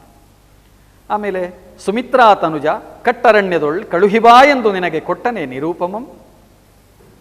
ಸುಮಿತ್ರಾ ತನುಜ, ಸುಮಿತ್ರೆಯ ಮಗನೇ, ತನುಜ ಅಂದರೆ ಮಗ, ಸುಮಿತ್ರೆಯ ಮಗನೇ ಅಂದರೆ ಲಕ್ಷ್ಮಣನೇ ಅಂತ. ಕವಿಗಳು ಒಂದು ಸಲ ಒಂದು ಪದವನ್ನು ಪ್ರಯೋಗ ಮಾಡಿದರೆ ಅದನ್ನು ಮತ್ತೆ ಪ್ರಯೋಗ ಮಾಡುವುದಿಲ್ಲ. ಯಾಕೆಂದರೆ ಅವನಿಗೆ ಪದ ಜ್ಞಾನ ಇಲ್ಲ, ಪದ ಸಂಪತ್ತಿ ಇಲ್ಲ, ಅಥವಾ ವ್ಯುತ್ಪತ್ತಿ ಇಲ್ಲ ಅಂತ ಹೇಳ್ತಾರೆ. ಅದಕ್ಕೆ ಬೇಕಾಗಿ ಬೇರೆ ಬೇರೆ ಶಬ್ದಗಳಿಂದ ಒಬ್ಬ ವ್ಯಕ್ತಿಯನ್ನು ಅಥವಾ ಒಂದು ವಿಷಯವನ್ನು ಹೇಳುತ್ತಾ ಹೋಗುವುದು ಕವಿಗಳ ಒಂದು ಕ್ರಮ. ಸುಮಿತ್ರಾ ತನುಜ ಅಂದರೆ ಸೌಮಿತ್ರಿ, ಸೌಮಿತ್ರಿ ಅಂದರೆ ಲಕ್ಷ್ಮಣ, ಸೌಮಿತ್ರಿ ಲಕ್ಷ್ಮಣ, ರಾಮಾನುಜ ಅಂದರು ಲಕ್ಷ್ಮಣನೇ. ಹೀಗೆ ಸುಮಿತ್ರಾ ತನುಜ ಕಟ್ಟರಣ್ಯದೊಳ್ ಕಳುಹಿಬಾ ಎಂದು ನಿನಗೆ ಕೊಟ್ಟನೆ ನಿರೂಪಮಂ. ನಿರೂಪ ಅಂದರೆ ಆಜ್ಞೆ. ನೋಡಿ, ಮೊದಲೊಮ್ಮೆ ನೇಮ ಎಂಬ ಶಬ್ದ ಬಂದಿದೆ, ಇಲ್ಲಿ ನಿರೂಪ ಎಂಬ ಆಜ್ಞೆ ಬಂತು. ಆಜ್ಞೆ ಎಂಬ ಶಬ್ದವೂ ಉಂಟು. ಹೀಗೆ ಕೊಟ್ಟನೆ ನಿರೂಪಮಂ, ನಿನಗೆ ಆಜ್ಞೆಯನ್ನು ಕೊಟ್ಟನೆ ರಾಮ. ತಾನೆನ್ನ ಕಣ್ಬೆಟ್ಟಗೆಟ್ಟನೆ, ಕಣ್ಬಟ್ಟೆ, ಕಣ್ಬಟ್ಟೆಗೆಡುವುದು. ಕಣ್ಬಟ್ಟೆಗೆಡುವುದಂದರೆ ಭವಿಷ್ಯ ಇಲ್ಲದಾಗುವುದು ಅಂತ ಅರ್ಥ. ಕಣ್ಬಟ್ಟೆ ಅಂದರೆ ಮುಂದಿನ ದಾರಿ ಎಂಬ ಅರ್ಥ. ಕಣ್ಣ ಬಟ್ಟೆ, ಕಣ್ಬಟ್ಟೆ, ಮುಂದಿನ ದಾರಿ, ಭವಿಷ್ಯ ಅಂತ. ಕಣ್ಬಟ್ಟೆಗೆಟ್ಟನೆ, ತಾನ್ ಎನ್ನ ಕಣ್ಬಟ್ಟೆಗೆಟ್ಟನೆ, ರಾಮನು ತಾನು ನನ್ನ ಮುಂದಿನ ದಾರಿಯನ್ನು ನಾಶ ಮಾಡಿದನೆ, ಅಂದರೆ ಭವಿಷ್ಯವೇ ಇಲ್ಲದ ಹಾಗೆ ಮಾಡಿದನೆ ಸೀತೆಗೆ ಅಂತ. ಮನೋವಲ್ಲಭನನ್ ಅಗಲ್ದು ಅಡವಿಯೊಳ್ ನೆಟ್ಟನೆ ಪಿಶಾಚದವೋಲ್ ಎಂತಿಹೆನೋ. ಮನೋವಲ್ಲಭ, ಮನೋವಲ್ಲಭ ಅಂದರೆ ಪತಿ, ಗಂಡ, ಮನಸ್ಸಿನ ಗಂಡ ಅಂತ. ಮನಸ್ಸಿನ ಗಂಡ ಅಂತ ಒಂದು ಶಬ್ದ ಬೇಕಾ? ಹೌದು, ಬೇಕು. ಕೇವಲ ದೇಹಕ್ಕೆ ಗಂಡನಾಗುವುದು ದೊಡ್ಡ ವಿಷಯ ಅಲ್ಲ, ಪ್ರಪಂಚದಲ್ಲಿ ಯಾರು ಬೇಕಾದರೂ ಆಗ್ಬೋದು. ಮನಸ್ಸಿಗೆ ಗಂಡನಾಗುವುದು ದೊಡ್ಡದು. ಮನೋವಲ್ಲಭ, ಅವಳು ಮನೋಪ್ರೀತೆ, ಅವನು ಮನೋಪ್ರೀತ. ಈಗ ಪ್ರಿಯತಮ ಪ್ರಿಯತಮೆ ಎಂಬ ಶಬ್ದದಲ್ಲಿ ನೋಡಿ ಏನಿದೆ, ಮನಸ್ಸಿಗೆ ಇಷ್ಟವಾದವರು ಅಂತ ಇದೆ, ಪ್ರಿಯತರರಾದವರು ಅಂತ. ಹಾಗೆ ಮನೋವಲ್ಲಭನನ್ ಅಗಲ್ದು ಅಡವಿಯೊಳ್ ನೆಟ್ಟನೆ ಪಿಶಾಚಿಯವೋಲ್. ಪಿಶಾಚಿ ನೋಡಿ, ಪಿಶಾಚಿ ಎನ್ನುವುದು ಅದು ಪ್ರೇತ. ಅದಕ್ಕೆ ಈ ಕಡೆ ದೇಹ ಇಲ್ಲ, ಆ ಕಡೆ ಮೋಕ್ಷ ಇಲ್ಲ. ಇತಃ, ಅದರಿಂದ ಅದು ಪ್ರೇತ ಅಂದರೆ ಪಿಶಾಚ. ಅದಕ್ಕೆ ಗತಿ ಇಲ್ಲ ಅಥವಾ ನೆಲೆ ಇಲ್ಲ. ಅಂದರೆ ಈ ಕಡೆ ಹಿಡ್ಕೊಳ್ಳೋದಕ್ಕೆ ದೇಹ ಇಲ್ಲ, ಆ ಕಡೆ ಅದಕ್ಕೆ ಮುಕ್ತಿ ಸಿಗಲಿಲ್ಲ, ಭಗವಂತನನ್ನು ಸೇರಲಿಕ್ಕಾಗಲಿಲ್ಲ. ಈಗ ಈ ಕಡೆಗೆ ಅರಮನೆ ಇಲ್ಲ, ಗಂಡ ಇಲ್ಲ, ಕಾಡಿನಲ್ಲಿ ಅವಳನ್ನು ಸಲಹುವವರಿಲ್ಲ. ಅಂತಹ ಒಂದು ಸ್ಥಿತಿ ತನಗೆ ಬಂತಲ್ಲ, ಅತಭ್ರಷ್ಟ ಇತಭ್ರಷ್ಟ ಅಂತ ಹೇಳ್ತಾರೆ. ಹಾಗೆ ಮರವೂ ಸಿಗಲಿಲ್ಲ, ಮಣ್ಣು ಬದುಕಿಸಲಿಲ್ಲ ಅಂತ. ಅಂತಹ ಒಂದು ಪರಿಸ್ಥಿತಿ ತನಗೆ ಬಂತಲ್ಲ. ಮನೋವಲ್ಲಭನನ್ ಅಗಲ್ದು ಅಡವಿಯೊಳ್ ನೆಟ್ಟನೆ ಪಿಶಾಚದವೋಲ್. ನೆಟ್ಟನೆ ಎನ್ನುವುದೊಂದು ಅವ್ಯಯವಾಗಿ ಬಳಕೆ. ನೆಟ್ಟನೆ ಪಿಶಾಚದವೋಲ್ ಎಂತು ಇಹೇನೋ. ಎಂತು ಇಹೆ ಎನ್ನುವುದಕ್ಕೆ ಇದು ಒಂದು ವಿಶೇಷಣ. ಈ ನೆಟ್ಟನೆ ಎನ್ನುವುದು ಹೇಗೆ ತಾನು ಕಾಡಿನಲ್ಲಿ ಒಂಟಿಯಾಗಿ ಬದುಕಲಿ, ಪಿಶಾಚಿ, ಒಂಟಿ ಪಿಶಾಚಿಯಾಗಿ ಹೇಗೆ ಬದುಕಲಿ. ಕೆಟ್ಟನಲ್ಲ ಎಂದು ಒರಲ್ದಳ್ ಅಬಲೆ. ಒರಲು, ಒರಲು ಅಂತ ಹೇಳಿದರೆ ಗೋಳಾಡು.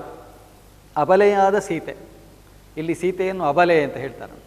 ನಿಜವಾಗಿಯೂ ಹೌದು, ಅವಳು ತನ್ನ ದೇಹವನ್ನು ಕಾಪಾಡಿಕೊಳ್ಬೇಕು, ದೇಹದ ಒಳಗಿರುವವರನ್ನು ಕಾಪಾಡಬೇಕು. ಇದೆಲ್ಲವನ್ನು ತಾನೇ ಸ್ವತಃ ಮಾಡಬೇಕು. ಇನ್ನೀಗ ಕಾಪಾಡುವವರು ಯಾರಿಲ್ಲ, ಬಲವನ್ನು ಕೊಡುವವರು ಯಾರೂ ಇಲ್ಲ. ವನವಾಸಕ್ಕೆ ಹೋಗುವಾಗ ಮುಂದೆ ರಾಮ, ನಡುವೆ ಸೀತೆ, ಹಿಂದೆ ಲಕ್ಷ್ಮಣ ಅಂತ ಇತ್ತು. ಆದರೆ ಈಗ ಸೀತೆ ಒಬ್ಬಳೇ ಇದ್ದಾಳೆ, ಮುಂದೆ ರಾಮನೂ ಇಲ್ಲ, ಇನ್ನು ಸ್ವಲ್ಪ ಹೊತ್ತಾದರೆ ಹಿಂದೆ ಲಕ್ಷ್ಮಣನೂ ಇಲ್ಲ. ಕಾಪಾಡುವುದಕ್ಕೆ ಯಾರೂ ಇಲ್ಲ. ಅವಳು ನಿರ್ಬಲೆಯಾಗಿ, ದುರ್ಬಲೆಯಾಗಿ, ಅಬಲೆಯಾಗಿ ಆ ಕಾಡಿನಲ್ಲಿ ಒರಲುತ್ತಾ ಇರಬೇಕಾಗ್ತದೆ. ಒರಲ್ದಳ್ ಅಬಲೆ. ಆಮೇಲೆ ನೆನಪಾಗ್ತದೆ ಅವಳಿಗೆ ಹಿಂದಿನದು. ಈ ಗೋಳಾಟ ಎನ್ನುವುದು ಅದು ಒಂದು ನಿರಂತರ. ಅವಳಿಗೆ ನೆನಪಾಗುವುದು ಹಿಂದಿನದ್ದು. ಎಂದು ಕೌಶಿಕ ಮುನಿಪನೊಡನೆ ಮಿಥಿಲಾಪುರಕ್ಕೆ ಬಂದು ಹರಧನುವ ಮುರಿದು ಎನ್ನಂ ಮದುವೆಯಾದನ್ ಅಂದು ಮೊದಲಾಗಿ ರಮಿಸಿದನ್. ರಾಮ ತನಗೆ ಸಂತೋಷವನ್ನು ಕೊಟ್ಟವನು, ರಾಮವನ್ನು ಕೊಟ್ಟವನು. ರಮು ಎನ್ನುವಂತಹ ಧಾತುವಿಗೆ ಸಂತೋಷ ಅಂತ ಅರ್ಥ. ಸಂಸ್ಕೃತ ಅದು ರಮು ಎನ್ನುವ ಧಾತು. ಆದ್ದರಿಂದ ಅವನಿಗೆ ರಾಮ ಅಂತ ಹೆಸರು. ಸಂತೋಷವನ್ನು ಕೊಡುವವನಾದದ್ದರಿಂದ ಅವನು ರಾಮ. ಮಕ್ಕಳಿಲ್ಲದ ದಶರಥನಿಗೆ ಸಂತೋಷವನ್ನು ಕೊಟ್ಟವನು ರಾಮ. ಅವನು ಭುವನಾಭಿರಾಮ, ಅವನು ಲೋಕಾಭಿರಾಮ, ಅವನು ಆನಂದ ರಾಮ, ಎಲ್ಲರಿಗೂ ಸಂತೋಷವನ್ನು ಕೊಡುವವನು. ಸೀತೆಗೆ ರಾಮನ ಸಂತೋಷ ಯಾವಾಗ ಸಿಕ್ಕಿತು ಅಂದರೆ ಎಂದು ಕೌಶಿಕ ಮುನಿಪನೊಡನೆ ಮಿಥಿಲಾಪುರಕ್ಕೆ ಬಂದ ಅಂದಿನಿಂದ ಸಿಕ್ಕಿತು. ಬಂದಾಗಲೇ ಸಿಗಲಿಲ್ಲ. ಕೌಶಿಕ ಮುನಿ ಅಂದರೆ ವಿಶ್ವಾಮಿತ್ರ. ವಿಶ್ವಾಮಿತ್ರನ ಒಡನೆ ರಾಮ ಲಕ್ಷ್ಮಣರು ಅವರು ಜನಕ ಮಹಾರಾಜನಲ್ಲಿಗೆ ಬರ್ತಾರೆ. ಅಂದರೆ ವಿಶ್ವಾಮಿತ್ರ 10 ದಿನದ ಒಂದು ವಾಯ್ದೆ, ಒಂದು ಅವಧಿ ಹೇಳಿ ದಶರಥನ ವಶದಿಂದ ರಾಮಲಕ್ಷ್ಮಣರನ್ನು ಕರೆದುಕೊಂಡು ಕಾಡಿಗೆ ಬರ್ತಾನೆ. ಯಜ್ಞಕ್ಕೆ ಕಂಟಕರಾದಂತಹ ರಕ್ಕಸರ ವಧೆ ಆಗಬೇಕು ಅಂತ, ತಾಟಕಿ, ಸುಬಾಹು, ಮಾರೀಚ ಮುಂತಾದವರನ್ನು ಕೊಲ್ಲಬೇಕು ಅಂತ. ಹಾಗೆ ರಾಮಲಕ್ಷ್ಮಣರು ಅದನ್ನೆಲ್ಲ ಮಾಡ್ತಾರೆ. ಅಲ್ಲಿ ನಂತರ ಒಂದು 6 ದಿವಸ ಆಗಿತ್ತು, ಇನ್ನು 4 ದಿವಸ ಉಳಿದಿತ್ತು. ಹಾಗಾಗಿ ವಿಶ್ವಾಮಿತ್ರ ಹೇಳ್ತಾರೆ, ನಾವೊಮ್ಮೆ ಮಿಥಿಲೆಗೆ ಹೋಗೋಣ ಅಂತ. ರಾಮ ಲಕ್ಷ್ಮಣರಿಗೆ ಭಾಳ ಖುಷಿ. ಅರಮನೆಗಿಂತ ಗುರುಮನೆ ಒಳ್ಳೆಯದು ಅಂತ, ಅಥವಾ ಊರಿಂದ ಕಾಡು ಒಳ್ಳೆಯದು ಅಂತ ಅವರು ಭಾಳ ಸಂತೋಷಪಟ್ಟವರು. ಹಾಗಾಗಿ ವಿಶ್ವಾಮಿತ್ರರ ಹಿಂದೆ ಇವು ಮಕ್ಕಳು ಹೋದರು. ಅವು ಸಣ್ಣ ಪ್ರಾಯ ಕೂಡ, ಕಾಕ ಪಕ್ಷಧರರು ಅಂತ ಹೇಳ್ತಾರೆ. ಈಗ ಎದುರಿನ ಕೂದಲು ಅಲ್ಲಾಡಿಸಿ ಭಾರಿ ಖುಷಿಯಲ್ಲಿ ಹೋಗ್ತಾ ಇದ್ರಂತೆ ವಿಶ್ವಾಮಿತ್ರರ ಜೊತೆಗೆ. ಅವರು ಖುಷಿಯಿಂದ ಹೋದರು ಜನಕ ಮಹಾರಾಜನಲ್ಲಿ. ಅಲ್ಲಿ ಬಂದಾಗುವಾಗ ಜನಕ ಮಹಾರಾಜನ ಚಿಂತೆಯ ಮುಖವನ್ನು ನೋಡಿ, ಏನು ಚಿಂತೆ ಅಂತ ಕೇಳ್ತಾನೆ. ಅಲ್ಲಿ ಹೀಗೆ ಒಂದು ನನಗೆ ಒಬ್ಬಳು ಮಗಳು ಸಿಕ್ಕಿದ್ದಾಳೆ, ಅವಳು ಭಾಳ ಸುಂದರಿ, ಅವಳಿಗೆ ಅವಳ ಸೌಂದರ್ಯವನ್ನು ಕೇಳಿ ಎಲ್ಲ ರಾಜಕುಮಾರರು ರಾಜರುಗಳು ತನಗೆ ಕೊಡಬೇಕು, ನನಗೆ ಕೊಡಬೇಕು, ಮದುವೆ ಆಗಲಿಕ್ಕೆ ಅಪೇಕ್ಷೆಯಿಂದ ಬರ್ತಾ ಇದ್ದಾರೆ. ಹಾಗಂತ ಈ ಒಂದು ಗಲಾಟೆ ಬೇಡ ಅಂದ್ಕೊಂಡು ನಾನೊಂದು ಬಿಲ್ಲಿಗೆ ಹೆದೆಯೇರಿಸುವ ಪಣ ಇಟ್ಟಿದ್ದೇನೆ. ಆ ಬಿಲ್ಲೊಂದು ನಮ್ಮ ಪೂರ್ವಜರಿಗೆ ದೇವೇಂದ್ರನ ಮೂಲಕವಾಗಿ ಬಂದದ್ದು, ದೇವೇಂದ್ರನಿಗೆ ಶಿವನಿಂದ ಬಂದದ್ದು. ಶಿವ ಅದನ್ನು ತ್ರಿಪುರಾಸುರ ಸಂಹಾರಕ್ಕೆ ಬಳಸಿದ್ದ. ಅಂತಹ ಒಂದು ಶಿವಧನುಸ್ಸು ನಮ್ಮಲ್ಲಿ ಉಂಟು, ಬಹಳ ಭಾರದ್ದದು. ಅದನ್ನು ಯಾರಿಗೆ ಎತ್ತಲಿಕ್ಕೆ ಆಗುವುದಿಲ್ಲ. ನಾನು ಅದನ್ನು ಎತ್ತಿ ಹೆದೆಯೇರಿಸಿದವರು, ಹೆದೆಯೇರಿಸು ಅಂದರೆ ಅದಕ್ಕೆ ಹಗ್ಗ ಕಟ್ಟಿದವರಿಗೆ ನಾನು ನಮ್ಮ ಮಗಳನ್ನು ಕೊಡ್ತೇನೆ ಅಂತ ಒಂದು ಪಣ ಇಟ್ಟಿದ್ದೇನೆ. ಅದರಿಂದ ಈಗ ಸ್ವಲ್ಪ ಜನ ಬರೋದು ಕಡಿಮೆ ಆಗಿದೆ ಅಂತ. ಒಬ್ಬ ರಾವಣ ಎನ್ನುವನೊಬ್ಬನಿಂದ ಬಂದು ಹೋಗಿದ್ದಾನೆ, ಅವನಿಗೆ ಅದನ್ನು ಎತ್ತಿ ಹಗ್ಗ ಕಟ್ಟಲಿಕ್ಕೆ ಆಗಲಿಲ್ಲ, ಅದನ್ನು ಎದೆಗೆ ಹಾಕಿಕೊಂಡು ಬಿದ್ದಿದ್ದಾನೆ. ಆದರೆ ಅವನು ಶಪಥ ಮಾಡಿ ಹೋಗಿದ್ದಾನೆ, ಬಂದೇ ಬರ್ತೇನೆ ಅಂತ. ಈಗ ಏನು ಮಾಡಲಿ ಅಂತ ದುಃಖದಲ್ಲಿದ್ದೇನೆ. ಚಿಂತೆ ಮಾಡಬೇಡ ಅಂತ ವಿಶ್ವಾಮಿತ್ರ ಹೇಳ್ತಾರೆ. ಒಮ್ಮೆ ರಾಮ ಅದನ್ನು ನೋಡಲಿ ಅಂತ ಹೇಳ್ತಾನೆ. ರಾಮ ಹೋಗ್ತಾನೆ. ಆ ರಾಮ ಆ ಬಿಲ್ಲನ್ನು ಎತ್ತುತ್ತಾನೆ. ಹೆದೆಯೇರಿಸುವಾಗ ಬಿಲ್ಲು ನಡುವಿಂದ ಮುರಿತದೆ. ಹರಧನುರ್ಭಂಗವನ್ನು ಮಾಡಿದ್ದರಿಂದ ಸೀತೆ ವರ್ಣಮಾಲಿಕೆಯನ್ನು ರಾಮನ ಕೊರಳಿಗೆ ಹಾಕ್ತಾಳೆ. ರಾವಣನನ್ನು ನೆನೆಸಿಕೊಂಡಾಗಲೇ ಅವರಿಗೆಲ್ಲ ಬಹಳ ಭಯ, ದುಃಖ. ಆದ್ದರಿಂದ ಆ ದುಃಖವನ್ನೆಲ್ಲ ನಿವಾರಣೆ ಮಾಡಿ ರಾಮನು ರಾಮವನ್ನು ಕೊಟ್ಟ, ಅಂದರೆ ಸಂತೋಷವನ್ನು ಕೊಟ್ಟ. ಅಂದು ಮೊದಲಾಗಿ ಅಲ್ಲಿಂದ ನೆನಪಾಗ್ತದೆ ಅವಳಿಗೆ, ಎಂದು ಕೌಶಿಕ ಮುನಿಪನೊಡನೆ ಮಿಥಿಲಾಪುರಕ್ಕೆ ಬಂದು ಹರಧನುವ ಮುರಿದು ಎನ್ನ ಮದುವೆಯಾದನ್ ಅಂದು ಮೊದಲಾಗಿ ರಮಿಸಿದನು. ಅವನು ಒಂದೇ ಒಂದು ದಿವಸವೂ ತನಗೆ ದುಃಖವನ್ನು ಕೊಟ್ಟದ್ದಿಲ್ಲ. ನೋಡಿ, ರಾಮಾಯಣದಲ್ಲಿ ಮಾಯಾಜಿಂಕೆಯನ್ನು ನೋಡಿ ಸೀತೆ ಅಪೇಕ್ಷಿಸಿದಾಗ ರಾಮ ತುಂಬ ತಿದ್ದಿದ್ದಾನೆ ಅವಳನ್ನು. ನೀನು ಹೀಗಿದ್ದ ಅಪೇಕ್ಷೆಯಲ್ಲಿ ಇಡಬಾರ್ದು. ಆದರೂ ಕೂಡ ಇವಳು ಹೇಳ್ತಾಳೆ, ನಾನು ಇಷ್ಟವರೆಗೆ ನಿಮ್ಮಲ್ಲಿ ಏನನ್ನೂ ಕೇಳಿಲ್ಲ, ನನಗೆ ಆ ಜಿಂಕೆ ಒಂದನ್ನು ತಂದು ಕೊಡಿ, ನಾನು ಅಯೋಧ್ಯೆಗೆ ಆಯ್ತಲ್ಲ, ಈಗ 13 ವರ್ಷ ಆಯಿತು, ಇನ್ನೊಂದು ಸ್ವಲ್ಪ ಸಮಯ ಇರುವುದು, ಹೋಗುವಾಗ ನಾನು ಅಯೋಧ್ಯೆಗೆ ಕೊಂಡು ಹೋಗ್ತೇನೆ ಅಂತೆಲ್ಲ ಹೇಳ್ತಾಳೆ.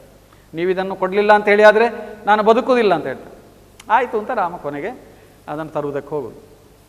ನೋಡಿ, ಸೀತೆ ಸಲ್ಲದ ಅಪೇಕ್ಷೆಯನ್ನು ಇಟ್ಟುಕೊಂಡರು ಅಥವಾ ಮಾಯೆಗೆ ವಿಮೋಹಿತಳಾದರೂ ಅವಳನ್ನು ಸಂತೋಷಪಡಿಸುವುದಕ್ಕೆ ಬೇಕಾಗಿ ರಾಮ ಜಿಂಕೆಯನ್ನು ತರುವುದಕ್ಕೆ ಹೋಗ್ತಾನೆ. ಮತ್ತು ಎಷ್ಟೋ ಕಷ್ಟಗಳನ್ನು ಅವನು, ಸೀತೆಯು, ಲಕ್ಷ್ಮಣನು ಎಲ್ಲರೂ ಎದುರಿಸಬೇಕಾಗಿ ಬರ್ತದೆ. ಸೀತೆಗೆ ನೆನಪಾಗ್ತದೆ, ತನಗೆ ರಾಮ ಒಂದು ದಿನವೂ ದುಃಖವನ್ನು ಕೊಟ್ಟವನಲ್ಲ ಅಂತ.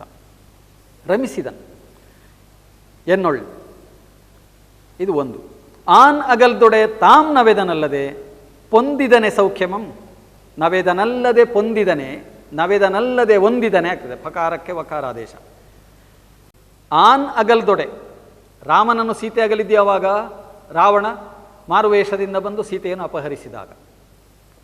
ಸೀತೆ ರಾಮನನ್ನಗಲಿ ರಾವಣನ ಪುಷ್ಪಕ ವಿಮಾನದಲ್ಲಿ ಲಂಕೆಗೆ ಹೋಗ್ತಾಳೆ. ಉದ್ದೇಶಿಸಿ ಹೋಗ್ತಾಳೆ ಅಂತಲ್ಲ, ರಾವಣ ಎತ್ತಿಕೊಂಡು ಹೋಗ್ತಾನೆ. ರಾಮ ಏನು ಮಾಡಿದ? ಅವನು ವಿಮಾನದಲ್ಲಿ ಹೋಗಲಿಲ್ಲ, ಸೀತೆಯನ್ನು ಹುಡುಕಿಕೊಂಡು. ಅವನು ಹೋದದ್ದು ಕಾಡಿನಲ್ಲಿ, ಗಿಡಗಂಟಿಗಳು, ಮುಳ್ಳುಗಳು ಇದನ್ನೆಲ್ಲ ಮೆಟ್ಟಿಕೊಂಡು, ಹೊಳೆದಾಟಿಕೊಂಡು ಹೀಗೆ ಹೋದದ್ದವನು. ಆಮೇಲೆ ಕಪಿ ಕಟಕವನ್ನು ಕಟ್ಟಿ, ಕಡಲಿಗೆ ಸೇತುವೆಯನ್ನು ಕಟ್ಟಿಯೆಲ್ಲ ಅವನು ಭಾಳ ಕೆಲಸ ಮಾಡಿದ್ದಾನೆ. ಅದೆಲ್ಲ ನೆನಪಾಗ್ತದೆ ಅವಳಿಗೆ. ಆನ್ ಅಗಲ್ದೊಡೆ ತಾಮ್ ನವೇದನ್. ನವೆ ಅಂದರೆ ಕಷ್ಟಪಡು, ನವೆ ಅಂದರೆ ತುರಿಕೆ ಅಂತಲೂ ಅರ್ಥ ಉಂಟು, ಇಲ್ಲಿ ನಾವು ಕಷ್ಟಪಡು ಅಂತ ಹೇಳಬೇಕು. ತಾಮ್ ನವೇದನಲ್ಲದೆ ಪೊಂದಿದನೆ ಸೌಖ್ಯಮಂ. ಅವನೇನು ಹೆಂಡತಿ ಹೋದ್ದು ಒಳ್ಳೇದಾಯಿತು ಅಂತ ಹಾಗೇನಾದ್ರು ನಿಶ್ಚಿಂತೆಯಿಂದ ಕೂತನ? ಅಥವಾ ಮರಳಿ 14 ವರ್ಷ ನಾವು ಲಕ್ಷ್ಮಣ ನಾವು ಊರಿಗೆ ಹೋಗುವಂತ ಏನಾದ್ರು ರಾಮ ಹೋಗಿದ್ದಾನ ಊರಿಗೆ? ಇಲ್ಲ. ಸೀತೆಯನ್ನು ಹುಡುಕುತ್ತವಳು ಎಷ್ಟು ದುಃಖಪಟ್ಟಿದ್ದಾನೆ ಅನ್ನೋದನ್ನು ವಾಲ್ಮೀಕಿಯವರು ಭಾಳ ಚೆನ್ನಾಗಿ ವರ್ಣನೆ ಮಾಡ್ತಾರೆ. ಭಾಳ ಮನೋಜ್ಞವಾಗಿ ಇದ್ದ ಗಿಡ ಮರ ಬಳ್ಳಿ ಎಲ್ಲ ನೋಡಿದಾಗೆ ಕೇಳಿ, ನನ್ನ ಸೀತೆಯನ್ನು ಕಂಡಿದ್ದೀರಾ, ನನ್ನ ಸೀತೆಯನ್ನು ಕಂಡಿದ್ದೀರಾ ಅಂತ. ಪಂಪಾ ಸರೋವರದಲ್ಲಿ ಒಂದು ಕಮಲವನ್ನು ನೋಡಿ ಅದು ಸೀತೆಯ ಮುಖ ಅಂತ ಚುಂಬಿಸುವುದಕ್ಕೋಸ್ಕರವಾಗಿ ಸರೋವರಕ್ಕೆ ಇಳಿದಿದ್ದ ಅಂತ ರಾಮ. ಮತ್ತೆ ಎಚ್ಚರ ತಪ್ಪಿ ಬೀಳ್ತಾ ಇದ್ದೇನಂತೆ, ಲಕ್ಷ್ಮಣನ ತೊಡೆಯಲ್ಲಿ ಮಲಗಿ ಕಣ್ಣೀರಿಡ್ತಾ ಇದ್ದನಂತೆ. ಹೀಗೆಲ್ಲ ತುಂಬ ವರ್ಣನೆಯನ್ನು ಮಾಡ್ತಾರೆ. ತಾಮ್ ನವೇದ, ದುಃಖಪಟ್ಟ, ಕಷ್ಟಪಟ್ಟ. ಪೊಂದಿದನೆ ಸೌಖ್ಯಮಂ. ಇಲ್ಲ, ಆ ಪ್ರಶ್ನೆಯಲ್ಲಿರುವುದು ಇಂಗಿತ. ರಾಮನಿಗೆ ತನ್ನ ಬಗ್ಗೆ ಅಪಾರವಾದಂತಹ ಪ್ರೇಮ ಇತ್ತು ಅಂತ. ಆ ರಾಮ ಪ್ರೇಮವನ್ನು ನೆನೆದೇ ಅವಳು ದುಃಖಿಸುವುದು. ಮತ್ತು ತುಂಬ ಪ್ರಿಯರಾದವರು ನಮಗೊಂದು ಸಣ್ಣ ಏನಾದರೂ ನೋವು ಮಾಡಿದರೂ ಕೂಡ ಅದು ನಮಗೆ 1000 ಪಟ್ಟು ಹೆಚ್ಚು ಕಾಣ್ತದೆ. ಮತ್ತು ನಮಗೇನು ಪರಿಚಯ ಇಲ್ಲದವರು ಯಾರಾದರೂ ಒಂದು ಬೈದರೂ ನಮಗೆ ಅದು ನಾಟುವುದಿಲ್ಲ. ಆದರೆ ನಮ್ಮ ಹತ್ತಿರದವರು, ನೀವು ವಿದ್ಯಾರ್ಥಿಗಳು ಯೋಚನೆ ಮಾಡಿ, ನಿಮ್ಮ ಹತ್ತಿರದ ಗೆಳೆಯರೋ ಗೆಳತಿಯರೋ ನಿಮಗೊಂದು ಗುಟ್ಟೆ ಹೇಳಿಲ್ಲ ಅಂತ ಇಟ್ಕೊಳ್ಳಿ, ಯಾವುದೋ ಒಂದು ಸಂದರ್ಭದಲ್ಲಿ ನಿಮ್ಮ ಕೂಡಲೇ ಅವರ ಬಗ್ಗೆ ಭಾಳ ಕೋಪ ಬಂದುಬಿಡ್ತದೆ. ನನ್ನ ಹತ್ರ ಹೇಳಿಲ್ಲಲ್ವ ನೀನು, ಹಾಗಾದರೆ ನಿನ್ನ ಹತ್ರ ಇನ್ನು ಮುಂದೆ ನಾನು ಮಾತಾಡೋದಿಲ್ಲ. ಅದು ಕೊಡುವ ದುಃಖ ಉಂಟಲ್ಲ, ಆಪ್ತರು ನಮಗೆ ಕೊಡುವ ಸಣ್ಣ ದುಃಖವೂ ಕೂಡ ಬಹಳ ದೊಡ್ಡದಾದ ದುಃಖವಾಗಿ ಪರಿಣಮಿಸ್ತದೆ ಅಂತ. ಹಾಗಾಗಿ ಸೀತೆ ರಾಮಪ್ರೇಮವನ್ನು ನೆನೆದು ದುಃಖಿಸ್ತಾಳೆ. ಪೊಂದಿದೆನ ಸೌಖ್ಯಮಂ ರಾಮನ್ ಎನಗಾಗಿ ಕಪಿವೃಂದಮಂ ನೆರಪಿ ಕಡಲಂ ಕಟ್ಟಿ ದೈತ್ಯರಂ ಕೊಂದು ಅಗ್ನಿಮುಖದೊಳು ಪರೀಕ್ಷಿಸಿದನು ಎನ್ನೊಳ ಅಪರಾಧಮಂ ಕಾಣಿಸಿದನೆ. ಏನೆಲ್ಲ ಮಾಡಿದ ರಾಮ? ಎನಗಾಗಿ ಕಪಿವೃಂದಮಂ ನೆರಪಿ. ರಾಮ ಕಪಿವೃಂದ, ವೃಂದ ಅಂದರೆ ಸಮೂಹ, ಸುಗ್ರೀವನ ಜೊತೆಗೆ ಸಖ್ಯವನ್ನು ಮಾಡಿ ಸುಗ್ರೀವನಿಗೆ ಕಾಟ ಕೊಡುತ್ತಾ ಇದ್ದ ವಾಲಿ ಎಂಬ ದುಷ್ಟ ಒಬ್ಬ ವಾನರನನ್ನು ಮರ್ದಿಸಿ ಅವನನ್ನು ಕೊಂದು ಸುಗ್ರೀವನ ನಾಯಕತ್ವದಲ್ಲಿ ಕೋಟಿಗಟ್ಟಲೆ, ಕೋಟಿಗಿಂತ ದೊಡ್ಡ ಸಂಖ್ಯೆ 77 ಕೋಟಿ ಕಪಿನಾಯಕರಿದ್ದರಂತೆ. 18 ಪದ್ಮ ಸಂಖ್ಯೆ, ಪದ್ಮ ಅಂದರೆ ಕೋಟಿಗಿಂತಲೂ ಬಹಳ ದೊಡ್ಡದು. 18 ಪದ್ಮ ವಾನರ ಸೇನೆ. ನೋಡಿ ಎಷ್ಟು ಸಂಖ್ಯೆ ಆಯಿತು ಅಂತ ನೀವೇ ಒಂದು ಲೆಕ್ಕ ಮಾಡಿ. ಅಷ್ಟು ದೊಡ್ಡ ಕಪಿವೃಂದವನ್ನು ನೆರಪಿ ಅಂತ ಹೇಳಿದರೆ ಒಟ್ಟುಗೂಡಿಸಿ, ಕಪಿಗಳನ್ನು ಒಟ್ಟುಗೂಡಿಸಿ. ಇದು ಒಳ್ಳೆ ಸ್ವಾರಸ್ಯ ಉಂಟು. ಲಕ್ಷ್ಮೀಶ ಸುಮ್ಮನೆ ಬರೆದ್ರೂ ಕೂಡ ನಮಗೆ ನಗೆ ಬರ್ತದೆ ಒಮ್ಮೆ, ಈ ಮಂಗಗಳನ್ನು ಒಟ್ಟುಗೂಡಿಸೋದು ಹೇಗೆ ಅಂತ. ಆದರೂ ಕೂಡ ಅದನ್ನು ಮಾಡಿದ್ದಾನೆ ಅವನು. ರಾಮನ ನೇತೃತ್ವದಲ್ಲಿ ಈ ಕಪಿಗಳೆಲ್ಲರೂ ಬಹಳ ಚೆನ್ನಾಗಿ ಒಗ್ಗೂಡಿ ಕೆಲಸ ಮಾಡಿದ್ದಾರೆ. ನೆರಪಿ ಕಡಲಂ ಕಟ್ಟಿ ಅಂದರೆ ಕಡಲನ್ನು ಕಟ್ಟುವುದಕ್ಕೆ ಯಾರಿಗೂ ಸಾಧ್ಯ ಇಲ್ಲ, ಆದರೆ ಇವನು ಕಡಲನ್ನು ಕಟ್ಟಿದ್ದಾನೆ ಅಂದರೆ ಸೇತುವೆ ಕಟ್ಟಿದ್ದಾನೆ ಅಂತ ಅರ್ಥ. ಕಡಲ ಒಂದು ದಂಡೆಯಿಂದ ಇನ್ನೊಂದು ದಂಡೆಯವರೆಗೆ ಸೇತುವೆಯನ್ನು ಕಟ್ಟಿ, ಆ ರೀತಿಯಲ್ಲಿ ದೈತ್ಯರಂ ಕೊಂದು ಸೇತುವೆ ಕಟ್ಟಿ, ಸೇತುವೆ ದಾಟಿ ಆ ರಕ್ಕಸರನ್ನೆಲ್ಲ ಕೊಂದು. ದೈತ್ಯ ಎನ್ನುವುದಕ್ಕೆ ದ್ವಿತೀಯ ಮಕ್ಕಳು ಅಂತ ಸಾಮಾನ್ಯ ಅರ್ಥ, ಆದರೆ ರೂಢಿಯಲ್ಲಿ ಏನಾಗಿದೆ ಅಂದರೆ ಎಲ್ಲ ರಕ್ಕಸರನ್ನು ದೈತ್ಯರು ಅಂತ ಹೇಳ್ತಾರೆ. ದೈತ್ಯ ವೃಂದವನ್ನೆಲ್ಲ ನಾಶ ಮಾಡಿ ಅಗ್ನಿಮುಖದೊಳು ಪರೀಕ್ಷಿಸಿದನು ಎನ್ನೊಳು ಅಪರಾಧಮಂ ಕಾಣಿಸಿದನೆ. ಇದು ಬಹಳ ಸ್ವಾರಸ್ಯ ಉಂಟು. ಸೀತೆ ಏನು ಹೇಳ್ತಾಳೆ ಅಂದರೆ, ನನ್ನನ್ನು ಪರೀಕ್ಷಿಸಿ ಅವನು ಸ್ವೀಕಾರ ಮಾಡಿದ ಲೋಕಮುಖದಲ್ಲಿ, ಹಾಗೇ ನನ್ನನ್ನು ಸ್ವೀಕರಿಸಿ ಅವಳೊಂದು ಅಪರಾಧಿನಿ ಎನ್ನುವ ಹಾಗೆ ಏನಾದರೂ ಉಳಿಸಿಬಿಟ್ಟಿದ್ದಾನ? ಇಲ್ಲ. ಇದಂದರೆ ಇದು ಸ್ವಾರಸ್ಯವಾಗಿದೆ. ಲಕ್ಷ್ಮೀಶ ಒಂದು ಕಡೆಯಲ್ಲೋ ನಮಗೊಂದು ಸಂದೇಶ ಕೊಡ್ತಾ ಇದ್ದಾನೆ. ಸೀತೆ ರಾಮನಲ್ಲಿ ಯಾವ ದೋಷವನ್ನು ಕೂಡ ಗುರುತಿಸುವುದಕ್ಕೆ ಹೋಗೋದಿಲ್ಲ. ರಾಮನಲ್ಲಿ ಯಾವ ದೋಷ ಗುರುತಿಸಿಲ್ಲ. ನೋಡಿ, ನನ್ನನ್ನು ಅವನು ಸುಮ್ಮನೆ ಸ್ವೀಕಾರ ಮಾಡಲಿಲ್ಲ. ಈಗ ಸೀತೆಯನ್ನು ರಾವಣನನ್ನು ಕೊಂದಾದ ಕೂಡಲೇ ಓ ಸೀತೆ ಬಾ ಅಂತ ನಮ್ಮ ಸಿನಿಮಾಗಳಲ್ಲೆಲ್ಲ ಮಾಡ್ತಾರೆ ನೋಡಿ, ಹೀರೋ ಮತ್ತು ಹೀರೋಯಿನ್ ಇಬ್ಬರು ಕೂಡ ಒಂದು ಸ್ಲೋ ಮೋಷನಲ್ಲಿ ಹೋಗಿ ಒಬ್ಬರನ್ನೊಬ್ಬರು ಆಲಂಗಿಸಿಕೊಳ್ಳೋ ದೃಶ್ಯ. ಇಲ್ಲ, ರಾಮ ಹಾಗೇನು ಮಾಡಲಿಲ್ಲ. ಅವಳು ಅಲಂಕಾರವಾಗಿ ಬರಬೇಕು ಅಂತಲೂ ಅವನ ಅಪೇಕ್ಷೆ ಇರಲಿಲ್ಲ. ಅಲ್ಲ, ಸೀತೆಗೂ ಇರಲಿಲ್ಲ, ಬಿಡಿ, ಅದು ಬೇರೆ ವಿಷಯ. ಸೀತೆಯನ್ನು ಕಂಡಾಗ ಅವನು ಹೇಳ್ತಾನೆ, ನೋಡು ನಿನ್ನನ್ನು ಸ್ವತಂತ್ರಳನ್ನಾಗಿ ಮಾಡಿದ್ದೇನೆ, ನೀನು ಎಲ್ಲಿಗೆ ಬೇಕಾದರೂ ಹೋಗ್ಬೋದು ಅಂತ. ವಾಲ್ಮೀಕಿ ಮಹರ್ಷಿಗಳು ಭಾಳ ದಿಟ್ಟತನದಿಂದ ಬರೆದಿದ್ದಾರೆ ಅದನ್ನು. ಆಮೇಲೆ ಅವಳು ತನ್ನ ಪಾವಿತ್ರ್ಯವನ್ನು ಸಾಬೀತುಪಡಿಸುವುದಕ್ಕೆ ಲಕ್ಷ್ಮಣನ ಮೂಲಕ ಅಗ್ನಿ ಸ್ಥಾಪನೆ ಮಾಡಿ ಅಗ್ನಿ ಪರೀಕ್ಷೆಯನ್ನು ಮಾಡಿ ಅಗ್ನಿ ಪರೀಕ್ಷೆಯಲ್ಲಿ ಉತ್ತೀರ್ಣಳಾದಂತಹ ಸೀತೆಯನ್ನು ರಾಮ ಪರಿಗ್ರಹ ಮಾಡ್ತಾನೆ. ಇದು ನಾವು ಮುಖ್ಯವಾಗಿ ಗಮನಿಸಬೇಕು. ಹಾಗಾಗಿ ರಾಮ ಮೊದಲಿಗೆ ನಮಗೆ ಇದು ತಪ್ಪು ಅಂತ ತಿಳಿದ್ರೂ ಕೂಡ ಪರೀಕ್ಷೆ ಇಲ್ಲದೆ ಈಗ ಪಾಸ್ ಆಗುವುದಂತಂದುಂಟಲ್ಲ ನೋಡಿ, ಅದಕ್ಕೆ ಬೆಲೆ ಇದೆಯಾ ನಮ್ಮ ಸುತ್ತಮುತ್ತ? ನೋಡಿ ನೀವೀಗ ಪರೀಕ್ಷೆ ಇಲ್ಲದೆ ಅವನು ಪಾಸ್ ಮಾಡಿದರು ಅಂತ ಹೇಳಿದ್ದಕ್ಕೆ ಬೆಲೆ ಕೊಡ್ತಾರೆ ಯಾರಾದರೂ? ಪರೀಕ್ಷೆ ಮಾಡಿ ತೆಕ್ಕೊಂಡ್ರೆ ಹೆಚ್ಚು ಬೆಲೆ ಅದಕ್ಕೆ ಅಂತ. ಈಗ ನೋಡಿ, ಔಷಧಗಳು, ಎಷ್ಟೋ ಔಷಧಗಳುಂಟು.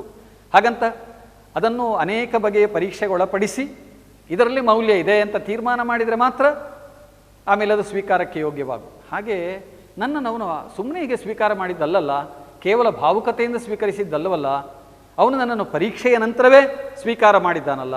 ಲೋಕಮುಖದಲ್ಲಿ ಸೀತೆಯಲ್ಲಿ ಅಪರಾಧ ಉಂಟು, ಮಾಲಿನ್ಯ ಉಂಟು, ಕಲಂಕ ಉಂಟು ಅಂತ ಉಳಿಸಲಿಲ್ವಲ್ಲ, ಅಪರಾಧವಂ ಕಾಣಿಸಿದ್ದೇನೆ ಇಲ್ವಲ್ಲ ಅಂತ ಹೀಗೆಲ್ಲ ಯೋಚನೆ ಮಾಡಿ ಅದನ್ನೇ ಲಕ್ಷ್ಮಣನ ಎದುರಿನಲ್ಲಿ ಹೇಳ್ತಾಳೆ. ಅದು ಲಕ್ಷ್ಮಣನಲ್ಲಿ ಹೇಳುವುದು ಹೌದು, ಅವಳದ್ದೇ ಆದ ಮಾತುಗಳು ಕೂಡ ಹೌದು. ಅಥವಾ ಗೋಳಿನಲ್ಲಿ ಮತ್ತೆ ಯಾರಲ್ಲಿ ಹೇಳ್ತಾರೆ ಅಂತ ಇಲ್ಲ, ಮನಸ್ಸಿನ ಒಳಗಿದ್ದದೆಲ್ಲ ಹೊರಗೆ ಹಾಕಬೇಕು.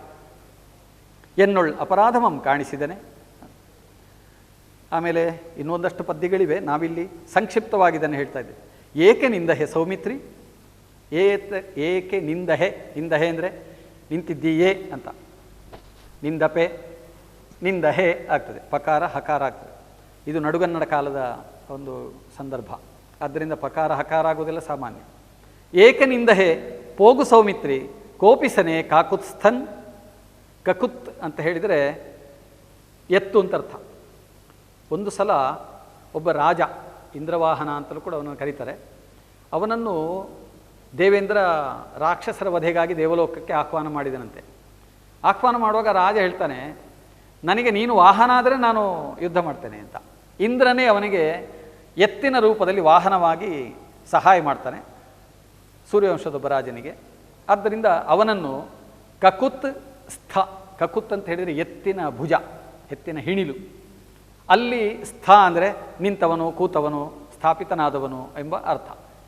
ಆ ರಾಜನನ್ನು ಮತ್ತೆ ಅವನಿಗೆ ಹೊಸ ಹೆಸರು ಕೊಟ್ಟರು, ಎತ್ತಿನ ಹೆಗಲ ಮೇಲೆ ಕೂತವ ಅಂತ, ಕಕುತ್ಸ್ಥ ಅಂತ ಹೇಳಿದರು.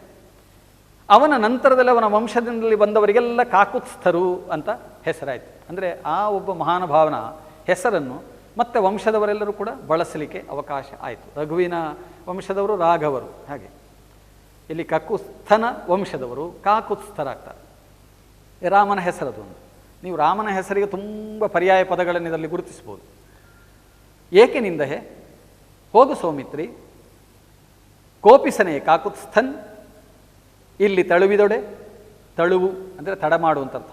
ಇಲ್ಲಿ ತಳುವಿದೊಡೆ ಕಾಕುತ್ಸ್ಥನ್ ಕೋಪಿಸನೆ, ನೀನು ಇಲ್ಲಿ ತಡ ಮಾಡಿದರೆ ರಾಮನು ಕೋಪಿಸುವುದಿಲ್ಲವೇ? ಅವನಿಗೊಂದು ಲೆಕ್ಕಾಚಾರ ಉಂಟಲ್ಲ, ಅಯೋಧ್ಯೆಯಿಂದ ಗಂಗೆಗೆ ಎಷ್ಟು ದೂರ? ಅಲ್ಲೆಲ್ಲೋ ಸರಯೂ ನದಿ ಅಂತ ಬರ್ತದೆ. ಸರಯೂ ನದಿ ದಾಟಿದರೆ ಮತ್ತೆ ಮುಂದಕ್ಕೆ ಗಂಗಾ ನದಿ ಬರ್ತದೆ. ಗಂಗಾ ನದಿಯನ್ನು ದಾಟಲಿಕ್ಕೆ ಹೀಗೆ ಇಷ್ಟು ಸಮಯ ಬೇಕು. ಗಂಗಾ ನದಿಯನ್ನು ದಾಟಿದ ನಂತರ ಆಚೆ ಬದಿಗೆ ಸೀತೆಯನ್ನು ಬಿಟ್ಟು ಬರಲಿಕ್ಕೆ ಒಂದು ಇಂತಿಷ್ಟು ಹೊತ್ತು ಬೇಕು. ಹಾಗಾದ್ರೆ ಲಕ್ಷ್ಮಣ ಯಾಕೆ ತಡ ಮಾಡಿದ? ಲಕ್ಷ್ಮಣ ಯಾಕೆ ತಡ ಮಾಡಿದ? ರಾಮನಿಗೆ ಹಾಗೆ ಒಂದು ಕೋಪ ಬಂದರೆ, ಹಾಗೆ ನೀನು ತಡ ಮಾಡಬೇಡ, ಬಂದು ಹೋಗು. ನೆರವುಂಟು ತನಗೆ ಈ ಕಾಡೊಳ್ ಉಗ್ರ ಜಂತುಗಳು, ಇಲ್ಲಿ ತನಗೆ ನೆರವು ಉಂಟು, ಇಲ್ಲಿ ತನಗೆ ಸಹಾಯ ಮಾಡೋರಿದ್ದಾರೆ. ಯಾರು? ಉಗ್ರ ಜಂತುಗಳು. ಇದರಲ್ಲೊಂದು ವ್ಯಂಗ್ಯ ಇದೆ. ನನಗಿಲ್ಲೆಲ್ಲ ಸಹಾಯ ಮಾಡಲಿಕ್ಕೆ ತುಂಬ ಜನ ಇದ್ದಾರೆ. ಯಾರು? ತಿಂತೇನೆ ಅಂತ ಬರುವ, ಬಾಯಿಯನ್ನು ಕಳೆದು ಬರುವ, ಬಾಯಿಯನ್ನು ತೆರೆದು ಬರುವ, ನಾಲಿಗೆಯನ್ನು ಚಾಚುತ್ತಾ ಬರುವ, ಹಲ್ಲು ಮಸೆದು ಬರುವ ಪ್ರಾಣಿಗಳಿದ್ದಾರಲ್ಲ, ಇವರೆಲ್ಲ ನನಗೆ ನೆರವು ಮಾಡ್ತಾರೆ. ನೆರವು ಅಂದರೆ ಒಟ್ಟು ಸೇರುವಂತಲೂ ಅರ್ಥ ಆಗ್ತದೆ. ನೆರವು ಅಂದರೆ ಸಹಾಯ ಎಂಬ ಅರ್ಥವೂ ಕೂಡ ಆಗ್ತದೆ. ನೆರವುಂಟು ತನಗೆ ಈ ಕಾಡೊಳ್ ಉಗ್ರ ಜಂತುಗಳು, ಅಲ್ಲಿ ರಘುನಾಥನ್ ಏಕಾಕಿಯಾಗಿರ್ಪನು. ಇದು ನೋಡಿ ವಿಷಯ. ಅಲ್ಲಿ ರಾಮ ಒಬ್ಬನೇ ಇದ್ದಾನೆ, ನನಗಿಲ್ಲಿ ಉಗ್ರ ಜಂತುಗಳಾದ್ರೇನೋ ತುಂಬ ಜನ ಇದ್ದಾರೆ ಅಂತ. ನಿಮ್ಮ ಸಂಖ್ಯೆ ದೃಷ್ಟಿಯಿಂದ ನೋಡಿದಾಗ ಕಾಡಿನಲ್ಲಿರುವ ಸೀತೆಗೆ ಬೇಕಾದಷ್ಟು ಜನ ಇದ್ದಾರೆ ಅಂತ ಕಾಣ್ತದೆ. ಆದರೆ ಅಯೋಧ್ಯೆಯಲ್ಲಿರೋ ರಾಮನಿಗೆ ಯಾರಿದ್ದಾರೆ? ಯಾವಾಗಲೂ ಜೊತೆಗಿರುವ ಲಕ್ಷ್ಮಣನೂ ಜೊತೆಗಿಲ್ಲ, ಅಥವಾ ಮಡದಿಯಾದ ಸೀತೆ ಯಾವತ್ತೂ ಹಿಂದೆ ಬರುವ ಸೀತೆಯು ಈಗ ಜೊತೆಗಿಲ್ಲ. ಆದ್ದರಿಂದ ಅವನು ಏಕಾಕಿಯಾಗಿದ್ದಾನೆ. ಏಕಾಕಿಯಾಗಿರೋ ತುಂಬ ಕಷ್ಟ ಅಂತ ಲೋಕದ ಅಷ್ಟನ್ನು ಹೇಳ್ತಾಳೆ. ಹೇಳಿದ ಮೇಲೆ ಮುಂದಿನೊಂದು ಮಾತು ಹೇಳ್ತಾಳೆ. ಅವಳಿಗೆ ತಡೀಲಿಲ್ಲ.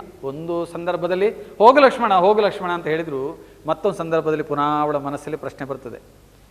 ಇದು ಈ ಕುದಿತ ಆಗುವಾಗ ನೀವು ಗಮನಿಸಿ, ಗಂಜಿಯ ಪಾತ್ರೆಯಲ್ಲಿ ಕೆಳಗಿದ್ದಾಗಳು ಮೇಲೆ ಬರ್ತದೆ, ಮೇಲಿದ್ದಾಗಳು ಕೆಳಗೆ ಹೋದಾಗಳು ಪುನಃ ಮೇಲೆ ಬರ್ತದೆ, ಮೇಲಿದ್ದದ್ದು ಕೆಳಗೆ ಹೋಗ್ತದೆ.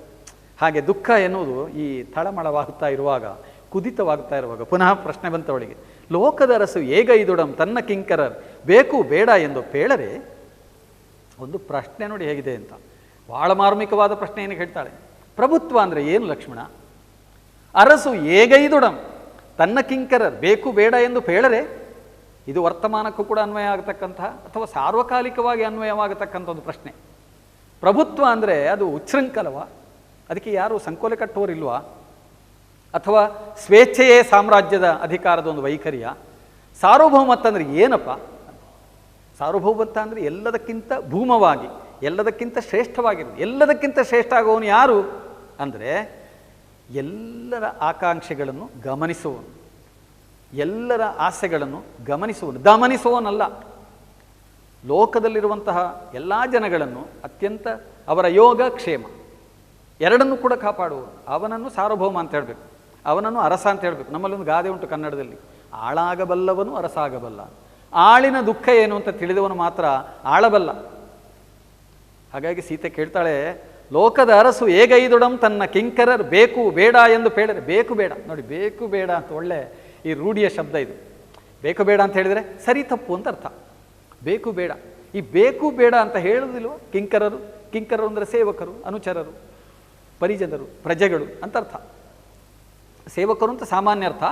ಅವನ ಅನುಯಾಯಿಗಳು, ಅಡಿಯಾಳುಗಳು ಅಂತ ಇದ್ದಾರಲ್ಲ, ಇವರೆಲ್ಲ ಸುಮ್ಮನೆ ಕೂತಿದ್ದಾರಾ? ಮೌನವಾಗಿದ್ದರ? ಬೇಕು ಬೇಡ ಎಂದು ಪೇಳರೆ. ಭರತ ಶತ್ರುಘ್ನರು ಈ ಕೆಲಸಕ್ಕೊಪ್ಪಿದರೆ. ಭರತ ಶತ್ರುಘ್ನರು ಲಕ್ಷ್ಮಣ ಅಲ್ಲೇ ಇದ್ದಾನೆ, ಎದುರೇ ಇದ್ದಾನೆ. ಆದರೆ ಲಕ್ಷ್ಮಣನಲ್ಲಿ ನೇರ ಕೇಳಲಿಲ್ಲ ಅವಳು. ಅವನು ಒಪ್ಪಿ ಬಂದಿದ್ದಾನಲ್ಲ, ಹಾಗಾಗಿ ಇನ್ನು ಕೇಳಲಿಕ್ಕಿಲ್ಲ. ಆದರೆ ಭರತ ಶತ್ರುಘ್ನರು ಅವರೇನಾದರೂ ಈ ಕೆಲಸಕ್ಕೆ ಒಪ್ಪಿದರೆ. ಹನುಮಂತ ನಿರ್ದಪನೆ ಪೇಳ್ ಎಂದು ಅಳಲ್ದಳ್ ಅಬಲೆ. ನೈಜವಾಗಿ ಸೀತೆಗೆ ಗೊತ್ತಿಲ್ಲದಿದ್ದರೂ ಕೂಡ ರಾಮ ಲಕ್ಷ್ಮಣ ಭರತಾದಿ ಶತ್ರುಘ್ನಾದಿಗಳೆಲ್ಲರನ್ನೂ ಕೂಡ ಬರಹೇಳಿ ವಸಿಷ್ಠ ಸುಮಂತ್ರಾದಿಗಳ ಎದುರಿನಲ್ಲಿಯೇ ಈ ವಿಷಯವನ್ನು ತೀರ್ಮಾನ ಮಾಡಿದ್ದಾನೆ. ಸೀತೆಯಲ್ಲಿ ಮಾತ್ರ ಹೇಳಲಿಲ್ಲ ಅಷ್ಟೇ. ಎಲ್ಲರೂ ಕೂಡ ರಾಮನ ಈ ನಿರ್ಧಾರವನ್ನು ಪ್ರಶ್ನಿಸಿದ್ದಾರೆ ಮತ್ತು ಆಕ್ಷೇಪಿಸಿದ್ದಾರೆ. ಆದರೆ ರಾಮ ಸತ್ಯಕ್ಕೆ ಬೆನ್ನು ಹಾಕಲಿಲ್ಲ, ಇವರ ಭಾವನೆಗೆ ಬೆನ್ನು ಹಾಕಿದ. ಆದ್ದರಿಂದ ಇವರೆಲ್ಲರೂ ಸೀತೆಯ ಪರವಾಗಿ ಮಾತಾಡಿದ್ದಾರೆ, ಆದರೆ ಯಾರ ಮಾತನ್ನು ಕೂಡ ರಾಮ ಕೇಳಲಿಲ್ಲ. ಅಪಕೀರ್ತಿಗೊಳಗಾಗಿ ರಾಜ ಇರಬಾರ್ದು, ಅಪಕೀರ್ತಿಗೆ ಕಾರಣವಾದದ್ದನ್ನು ತೊಳ್ಕೊಳ್ಬೇಕು ಅಂತ. ದಾಂಪತ್ಯದಲ್ಲಿ ತಾನು ಮತ್ತು ಸೀತೆ ಇಬ್ಬರು ಕೂಡ ದುಃಖಪಟ್ಟರೂ ತೊಂದರೆ ಇಲ್ಲ, ಅಯೋಧ್ಯೆಯ ರಾಜ ಸ್ತ್ರೀಲಂಪಟ ಅಂತ ಎಂದಿಗೂ ಅನಿಸಿಕೊಡಬಾರ್ದು. ನೋಡಿ, ಕೈಕೇಯ ಮಾತನ್ನು ದಶರಥ ನಡೆಸಿದ್ದು ಕೂಡ ಹಾಗೆ. ಕೈಕೇಯ ಮಾತನ್ನು ಕೇಳಿದರೆ ಅಥವಾ ಕೇಳದಿದ್ದರೆ ತಾನು ಏನೋ ಒಂದು ರೀತಿಯಲ್ಲಿ ಕೌಸಲ್ಯಗೆ ಬದ್ಧನಾಗಿದ್ದೇನೆ ಅಂತ ಆಗ್ತದೆ, ಅಥವಾ ತಾನೊಬ್ಬ ರಾಜನಾಗಿ ಕೊಟ್ಟ ಮಾತು ಇಲ್ಲ ಅಂತ ಆಗ್ತದೆ ಎನ್ನುವ ಒಂದು ಅಪವಾದ ಬರ್ಬೋದು ಅಂತ. ದಶರಥನು ಕೂಡ ಆ ಮಾತಿಗೆ ಬದ್ಧನಾಗಿಯೇ ಇದ್ದ. ರಾಮನು ಕೂಡ ತನ್ನ ಮೇಲೆ ಯಾವುದೇ ರೀತಿಯಾದಂಥ ಅಪವಾದ ಬರಬಾರದು ಎನ್ನುವ ಕಾರಣಕ್ಕೆ ರಾಜನಾಗಿ, ತನಗೆ ರಾಮನಾಗಿ ಸೀತೆಯ ಗಂಡನಾಗಿ ಕಷ್ಟ ಬರ್ಬೋದು, ಅಥವಾ ಸೀತೆಗೆ ರಾಮನ ಪತ್ನಿಯಾಗಿ ಕಷ್ಟ ಬರ್ಬೋದು, ಅದು ವೈಯಕ್ತಿಕವಾದ ಕಷ್ಟ. ಆದರೆ ರಾಜನಾಗಿ ತನ್ನ ಕರ್ತವ್ಯವನ್ನು ತಾನೇನು ಮಾಡಬೇಕು ಅದನ್ನು ಬಿಟ್ಟು ತಾನು ನಡೀಲಿಕ್ಕೆ ಸಾಧ್ಯ ಇಲ್ಲ ಅಂತ ಅವನು ತೀರ್ಮಾನವನ್ನು ಗಟ್ಟಿ ಮಾಡಿದ್ದ. ಹನುಮಂತ ಇನ್ನೊಬ್ಬ ನೆಚ್ಚಿನ ಬಂಟ, ರಾಮನ ಬಂಟ ಹನುಮಂತ ಅಂತ. ಯತ್ರ ಯತ್ರ ರಘುನಾಥ ಕೀರ್ತನಂ ತತ್ರ ತತ್ರ ಕೃತಮಸ್ತಕಾಂಜಲಿಂ, ಅದು ಹನುಮಂತನ ಒಂದು ಕ್ರಮ. ಎಲ್ಲಿ ರಾಮನ ಕೀರ್ತನೆ ಉಂಟೋ, ರಾಮನ ಹೆಸರು ಹೇಳ್ತಾರೋ, ರಾಮನ ಭಜನೆ ಮಾಡ್ತಾರೋ, ಅಲ್ಲೆಲ್ಲ ಅವನು ಕೈ ಮುಗಿದು ತಲೆ ತಗ್ಗಿಸಿ ಇರುವವನು ಹನುಮಂತ. ರಾಮ ಅಂದರೆ ಅಷ್ಟು ಭಕ್ತಿ ಅವನಿಗೆ. ಸೀತೆಯ ಬಗ್ಗೆ ಕೂಡ ಅದೇ ರೀತಿಯಾದ ಭಾವನೆ ಇದೆ. ಅವನು ಸುಮ್ಮನೆ ಇದ್ದನಾಗಾದರೆ ಅವನಿಗೇನು ಹೇಳಿಲ್ವ ಉತ್ತರ ಅಂತ. ಹನುಮಂತನ ಇರ್ದಪನೆ ನೋಡಿ, ರೂಢಿಯ ಒಂದು ಶಬ್ದ. ಹೋ ಇದ್ದೀಯ ಮರ ನೀನು ಅಂತ ಕೇಳಿದರೆ ಅಂದರೆ ನಿನ್ನ ಇರುವಿಕೆ ನಮಗೆ ಗೊತ್ತಾಗ್ತಾ ಇಲ್ಲ ಅಂತ ಅದರ ಅರ್ಥ. ತುಳುವಿನಲ್ಲೆಲ್ಲ ಹೇಳ್ತಾರೆ ಉಳ್ಳಾರ ಇರು ಅಂತ. ಉಳ್ಳಾರ ಇರು ಅಂತ ಹೇಳಿದರೆ ನೋಡಿ, ರೂಢಿಯ ಭಾಷೆಗೆ ಅದಕ್ಕೆ ಎಷ್ಟು ಶಕ್ತಿ ಇದೆ ಅಂತ. ಹನುಮಂತ ಎನ್ನುವನು ಮನೋಜವಂ ಮಾರುತ ತುಲ್ಯ ವೇಗಂ ಬುದ್ಧಿಮತಾಂ ವರಿಷ್ಠಂ ವಾತಾತ್ಮಜಂ ವಾನರಯೂಥ ಮುಖ್ಯಂ ಶ್ರೀರಾಮದೂತಂ ಶಿರಸಾ ನಮಾಮಿ ಅಂತ ಅವನ ಬಗ್ಗೆ ಹೇಳ್ತಾರೆ. ಮನೋಜವಂ ಮಾರುತ ತುಲ್ಯ ವೇಗಂ ಜಿತೇಂದ್ರಿಯಂ ಬುದ್ಧಿಮತಾಂ ವರಿಷ್ಠಂ. ಅವನು ಬುದ್ಧಿವಂತ ಅಲ್ವಾ? ಜಿತೇಂದ್ರಿಯಂ, ಇಂದ್ರಿಯಗಳನ್ನು ಜಯಿಸಿದವನು ಹನುಮಂತ ಅಂದರೆ. ಈ ಇಂದ್ರಿಯಗಳನ್ನು ಜಯಿಸದವರು ಕೊಡುವ ಅಭಿಪ್ರಾಯಕ್ಕೂ ಇಂದ್ರಿಯಗಳನ್ನು ಜಯಿಸಿದವರು ಕೊಡುವ ಅಭಿಪ್ರಾಯಕ್ಕೂ ವ್ಯತ್ಯಾಸ ಇರ್ತದೆ. ಬುದ್ಧಿವಂತರಲ್ಲದವರು ಕೊಡುವ ಅಭಿಪ್ರಾಯಕ್ಕೂ ಬುದ್ಧಿವಂತರಾದವರು ಕೊಡುವ ಅಭಿಪ್ರಾಯಕ್ಕೂ ವ್ಯತ್ಯಾಸ ಇರ್ತದೆ. ಹಾಗಾಗಿ ಹನುಮಂತ ಇದ್ದರೆ ಇದನ್ನು ಅವನು ಸರಿಪಡಿಸಬೇಕಿತ್ತು. ಈ ಸಮಸ್ಯೆಗೆ ಅವನೇನು ಉತ್ತರ ಹೇಳಿಲ್ಲ, ಅಥವಾ ಅವನೇನಾದರೂ ಹೇಳಿದ್ನ, ಅವನ ಇರುವಿಕೆಯನ್ನು ತೋರ್ಪಡಿಸಿದನ ಅಂತ ಸೀತೆ ಕೇಳಿದಳಂತೆ. ಈ ಪ್ರಶ್ನೆಯನ್ನೆಲ್ಲ ಕೇಳಿದ ಮೇಲೆ ಅವಳು ಹೇಳ್ತಾಳೆ ಕಡೆಗೆ, ಕರುಣಾಳು ರಾಘವನಲ್ಲಿ ತಪ್ಪಿಲ್ಲ. ರಾಮನನ್ನು ತಾನು ಯಾಕೆ ಹೀಗೆಳೆಯಬೇಕು? ಅವನು ಕರುಣಾಳು. ಕರುಣಾಳು ಎಲ್ಲಿವರೆಗೆ? ಅವನು ತನಗೆ ಶರಣಾಗತರಾದವರನ್ನು, ತನ್ನನ್ನು ಆಶ್ರಯಿಸಿ ಬಂದವರನ್ನು ಯಾರನ್ನೂ ಕೂಡ ಇದುವರೆಗೆ ನಿರಾಕರಿಸಿದವನಲ್ಲ. ಹಾಗಾಗಿ ಅವನು ಕರುಣಾಳು ಎನ್ನುವುದರಲ್ಲಿ ಸಂದೇಹ ಇಲ್ಲ. ಕಡೆಗೆ ಕರುಣಾಳು ರಾಘವನಲ್ಲಿ ತಪ್ಪಿಲ್ಲ. ಕಡು ಪಾತಕಂಗೈದು ಪೆಣ್ಣಾಗಿ ಜನಿಸಿ ತನ್ನೊಡಲಂ ಪೊರೆವುದು. ತಾನು ಹೆಣ್ಣಾಗಿ ಜನಿಸಿದವಳು. ನೋಡಿ, ಇಲ್ಲಿ ನಮ್ಮ ಮನಸ್ಸಿಗೆ ಒಂದು ಮುಳ್ಳು ಚುಚ್ಚಿದ ಹಾಗೆ ಆಗ್ತದೆ ಅವಳು ಹೇಳುವ ಮಾತು ಕೇಳುವಾಗ. ಹೆಣ್ಣಿನ ಜನ್ಮ ಎನ್ನುವುದು ಹೀಗಾಗ್ತದಲ್ಲ ಅಂತ. ಹೆಣ್ಣು ದುಃಖ ಪಡುವುದಕ್ಕೆ, ಕಷ್ಟಪಡುವುದಕ್ಕೆ, ಸಂಕಟ ಪಡುವುದಕ್ಕೆ ಹುಟ್ಟಿದವಳ ಈ ಪ್ರಪಂಚದಲ್ಲಿ. ಈಗ ದೈಹಿಕವಾಗಿ ಅವಳು ಮಗುವನ್ನು ಹೆರುವವಳು, ಸಂತಾನವನ್ನು ಪಡೆಯುವವಳು. ಆದ್ದರಿಂದ ಆ ಶಬ್ದ ಸ್ತ್ರೀ ಎಂಬ ಶಬ್ದ, ಸ್ತ್ರೀ ಅಂತ ಹೇಳಿದರೆ ಹೆರುವವಳು ಅಂತ ಅರ್ಥ. ಅವಳು ತುಂಬ ಸಂಕಟವನ್ನು, ದೈಹಿಕವಾದ ಅನೇಕ ಬಗೆಯ ಅವಸ್ಥೆಗಳನ್ನೆಲ್ಲ ಅನುಭವಿಸುವವಳು, ತುಂಬ ಕಷ್ಟವನ್ನು ಪಡುವಳು, ದುಃಖವನ್ನು ಪಡುವವಳು. ಮತ್ತು ಜೀವನದಲ್ಲೆಲ್ಲ ಇತರರ ಸೇವೆಯನ್ನು, ಅಂದರೆ ಗಂಡನ ಸೇವೆ, ಮಕ್ಕಳ ಸೇವೆ, ಬಂಧು ಬಳಗ, ಸಂಸಾರದವರ ಸೇವೆ, ಇದನ್ನೆಲ್ಲ ಮಾಡ್ತಲೇ ತನ್ನ ಜೀವನವನ್ನು ಕಳೀತ. ಅವಳು ಸ್ವಲ್ಪ ತಪ್ಪಿದರೂ ಕೂಡ ಅದನ್ನೊಂದು ದೊಡ್ಡ ಪ್ರಕರಣ ಮಾಡಿ ಬಿಡ್ತಾರೆ ಜನಗಳೆಲ್ಲ. ಇದು ಹೆಣ್ಣಿನ ಒಂದು ಸ್ಥಿತಿ. ಮತ್ತು ಅವಳು ಸ್ವತಂತ್ರಳಲ್ಲ, ಅವಳು ಅವಳಷ್ಟಕ್ಕೆ ಬದುಕುವುದಂತಿಲ್ಲ. ಅವಳಿಗೆ ಯಾರಾದರೂ ಒಂದು ರಕ್ಷಣೆಯನ್ನು ಕೊಡ್ತಾ ಇರಬೇಕು. ಪಿತಾ ರಕ್ಷತಿ ಕೌಮಾರೆ, ಭರ್ತಾ ರಕ್ಷತಿ ಯೌವನೆ, ಪುತ್ರೋ ರಕ್ಷತಿ ವಾರ್ಧಕ್ಯೆ ಅಂತ. ಅವಳನ್ನು ಎಲ್ಲರೂ ನೋಡಿಕೊಳ್ಳೋರ್ಬೇಕು. ಅವಳು ಸ್ವತಂತ್ರಳಾಗಿ ಇಷ್ಟೋ ಮನಸೋ ಇಚ್ಛೆ ಹೋಗುವಂತಿಲ್ಲ. ಆಯಾಯ ಕಾಲದಲ್ಲಿ ಯಾರ್ಯಾರು ರಕ್ಷಣೆ ಕೊಡಬೇಕು ಅವರು ರಕ್ಷಣೆ ಕೊಡಬೇಕು. ಅಂದರೆ ಇತರರ ರಕ್ಷಣೆಯಲ್ಲಿ ಅವಳು ಬದುಕಬೇಕು. ಅವಳನ್ನು ಅಷ್ಟು ರಕ್ಷಿಸಿ ಅವಳನ್ನು ಬೆಲೆಗೊಟ್ಟು ಅವಳನ್ನು ಪೂಜಿಸಿ ನೋಡಿಕೊಳ್ಳುವಂಥ ಒಂದು ಸಂಸ್ಕೃತಿ ತುಂಬ ಕಾಲದಿಂದ ಬೆಳೆದು ಬಂದಿದೆ. ಹಾಗಂತ ಅವಳ ದುಃಖವೂ ಕೂಡ ಅಪಾರವಾಗಿದೆ. ಹಾಗಾಗಿ ಹೆಣ್ಣು ಅಂದರೆ ದುಃಖ ಅಂತ, ಹೆಣ್ಣು ಅಂದರೆ ಸಂಕಟ ಅಂತ, ಹೆಣ್ಣು ಅಂದರೆ ಕಣ್ಣೀರು ಅಂತ. ಇದು ರೂಢಿಯಲ್ಲಿ ಬಂದುಬಿಟ್ಟಿದೆ. ಕಡು ಪಾತಕಂ ಗೈದು ಪೆಣ್ಣಾಗಿ ಜನಿಸಿ ತನ್ನೊಡಲಂ ಪೊರೆವುದು. ನಮ್ಮಲ್ಲಿ ರೂಢಿಯಲ್ಲಿ ಹೇಳ್ತಾರೆ, ಪುಣ್ಯ ಮಾಡಿದೆ ಕಣಯ್ಯ ಗಂಡು ಮಗು ಅಂತ. ಅಯ್ಯೋ ಏನು ಪಾಪ ಮಾಡಿದೆಯೋ ಮತ್ತೆ ಮತ್ತೆ ಹೆಣ್ಣಾಗಿದೆಯಲ್ಲೋ ಅಂತ ಹೇಳ್ತಾರೆ. ಹೆಣ್ಣು ಮಗುವಾದ ಕೂಡಲೇ ದುಃಖ ಪಡ್ತಾರೆ, ಗಂಡು ಮಗುವಾದ ಕೂಡಲೇ ಏನೋ ಒಂದು ದೊಡ್ಡ ನಿಧಿ ಸಿಕ್ಕಿದ ಹಾಗೆ ಮಾಡ್ತಾರೆ. ಸಂಚಿ ಹೊನ್ನಮ್ಮ ಕೇಳ್ತಾಳೆ ನೋಡಿ, ಪೆಣ್ಣು ಪೆಣ್ಣೆಂದೇತಕ್ಕೆ ಬೀಳುಗಳೆವಿರಿ ಕಣ್ಣು ಕಾಣದ ಗಾವಿಲರು ಅಂತ. ಗ್ರಾಮೀಣರ ಹಾಗೆ, ಗಾವಿಲರ ಹಾಗೆ. ಗ್ರಾಮೀಣರು ಅಂದರೆ ಹಳ್ಳಿಯವರು ಅಂತ, ಹಳ್ಳಿಯವರಿಗೆ ಹೆಣ್ಣು ಗಂಡು ಅಂತಾರೆ ಆ ಥರದ ತಾರತಮ್ಯ ಇದೆ ಅಂತ. ಇದು ಸಾರ್ವತ್ರಿಕವಾಗಿ ಈ ವಿಷಯ ಉಂಟು. ಇತ್ತೀಚೆಗೆಲ್ಲ ಕಡಿಮೆ ಆಯಿತು ಅಂತ ಇಟ್ಕೊಳ್ಳಿ, ಹೆಣ್ಣು ಗಂಡು ತಾರತಮ್ಯ ಸಮಾನತೆ ಇತ್ಯಾದಿಗಳೆಲ್ಲ ಕಡಿಮೆ ಆಗಿದೆ. ಆದರೆ ಈ ಹಿಂದಿನ ಕಾಲದಲ್ಲಿದ್ದಂಥ ಕೆಲವು ಸ್ಥಿತಿಗಳನ್ನು ನೋಡುವಾಗ, ಎಲ್ಲ ಸ್ಥಿತಿ ಅಂತಲ್ಲ, ಎಲ್ಲ ಕಡೆಯಲ್ಲೂ ಹೀಗೆ ಇತ್ತು ಅಂತಲ್ಲ, ಹೆಣ್ಣಿಗೂ ಸಾಕಷ್ಟು ಮಹತ್ವಗಳು ನಮ್ಮ ಸಂಸ್ಕೃತಿಯಲ್ಲೆಲ್ಲ ಇವೆ. ಆದರೆ ಅನೇಕ ಕಡೆ ಅವಳು ದುಃಖಪಟ್ಟದ್ದನ್ನು ಕೂಡ ನಾವು ಕಾಣ್ತೇವೆ. ಆ ದುಃಖಪಟ್ಟ ಸನ್ನಿವೇಶಗಳೆಲ್ಲ ನೆನಪಾಗುವಂತೆ ಅವಳು ಹೇಳ್ತಾಳೆ, ತಾನು ಹೆಣ್ಣಾಗಿ ಹುಟ್ಟಿದ್ದೇ ಪಾಪ ಮಾಡಿ ಅಂತ. ಪಾತಕ ಅಂದರೆ ಪತನಕ್ಕೆ ಕಾರಣವಾಗುವುದು ಪಾಪ ಕಾರ್ಯವನ್ನು ಮಾಡಿದರೆ ಪತನವಾಗಿ ಬೀಳ್ತಾರೆ, ಅಂದರೆ ಅಧೋಸ್ಥಿತಿಗೆ ಬರ್ತಾರೆ. ಹೆಣ್ಣು ಗಂಡು ಎರಡರಲ್ಲಿ ಕೆಳಗಿನ ಸ್ಥಿತಿ ಯಾವುದಂದ್ರೆ ಹೆಣ್ಣು ಅಂತ. ಹಾಗಾಗಿ ತಾನು ಪಾಪ ಮಾಡಿ ಹೆಣ್ಣಾಗಿ ಜನಿಸಿದೆ, ಆದ್ದರಿಂದ ಅನುಭವಿಸಬೇಕು. ತನ್ನೊಡಲಂ ಪೊರೆಯುವುದು, ತನ್ನೊಡಲನ್ನು ಪೊರೆಯುವುದಂದರೆ ಅನುಭವಿಸಬೇಕು. ಎನ್ನೊಳ ಅಪರಾಧ ಉಂಟು, ನನ್ನಲ್ಲೇ ಇರುವುದು ದೋಷ, ಅವನನ್ನು ಹೇಳಿ ಏನು ಪ್ರಯೋಜನ? ಅವನು ಕರುಣಾಳುವಪ್ಪ, ಕರುಣಾಳು. ನೋಡಿ, ಅದನ್ನು ವ್ಯಂಗ್ಯವಾಗಿಯೂ ಅರ್ಥೈಸ್ಬೋದು, ಸಹಜವಾಗಿಯೂ ಕೂಡ ಅರ್ಥೈಸ್ಬೋದು. ಅವರವರ ಕರ್ಮ ಅಂತ, ಕರ್ಮ ಸಿದ್ಧಾಂತ ಅಂತ ಉಂಟು ನೋಡಿ. ಅವರವರ ನಾ ಮಾಡಿದ ಕರ್ಮ ಬಲವಂತವಾದರೆ ನೀ ಏನು ಮಾಡುವೆ ಹರಿಯೇ? ದೇವರು ಕೂಡ ಹಾಗಂತೆ, ಮಾಡಿದ ಕರ್ಮವನ್ನು ಅನುಭವಿಸಲಿ ಜೀವಾತ್ಮ ಅಂತ ಭಾವಿಸಿ ಅವನು ಹಾಗೆ ಇರುವುದಕ್ಕೆ ಬಿಡ್ತಾನೆ ಅಂತ. ಆದ್ದರಿಂದ ರಾಘವನಲ್ಲಿ ತಪ್ಪಿಲ್ಲ, ತನ್ನಲ್ಲಿ ತಪ್ಪಿದೆ ಅಂತ ಹೇಳ್ತಾಳೆ. ಇದು ನಮ್ಮ ಸಂಸಾರದಲ್ಲಿ ಹೆಣ್ಣು ಮಕ್ಕಳು ತಾಯಂದಿರೆಲ್ಲ ಹೇಳೋ ಮಾತು. ತಾಯಂದಿರು ಎಲ್ಲಿವರೆಗೆ ಅಂದರೆ ಅವರು ಕಷ್ಟಗಳನ್ನೆಲ್ಲ ಮೈಮೇಲೆ ಇಟ್ಕೊಳ್ತಾರೆ, ಅದನ್ನು ಮಕ್ಕಳಿಗೂ ಗಂಡನಿಗೂ ಯಾರಿಗೂ ಕೊಡೋದಿಲ್ಲ, ಬಿಟ್ಟು ಕೊಡೋದಿಲ್ಲ. ಏನು ಕಷ್ಟ ಇದ್ದರೂ ತಾವು ಅನುಭವಿಸ್ತಾರೆ. ಮಗುವಿಗೆ ಜ್ವರ ಬಂದರೆ ತಾವು ಕಷಾಯ ಕುಡಿಯೋದು ಅಂತ ಹೇಳಿದಾಗ ತಾಯಂದಿರು ಅಂದರೆ ಹಾಗೆ, ನಮ್ಮ ಹೆಣ್ಣುಮಕ್ಕಳು ಕೂಡ ಹಾಗೆ. ಎನ್ನುಳ ಅಪರಾಧ ಉಂಟು. ಇದನ್ನು ನೋಡುವಾಗ ನಮಗೆ ಅವರ ಬಗ್ಗೆ ಮತ್ತೆ ಮತ್ತೆ ಸಹಾನುಭೂತಿ, ಕರುಣೆ, ಪ್ರೀತಿ, ವಾತ್ಸಲ್ಯ ಇತ್ಯಾದಿಗಳೆಲ್ಲ ಉಂಟಾಗುವುದು.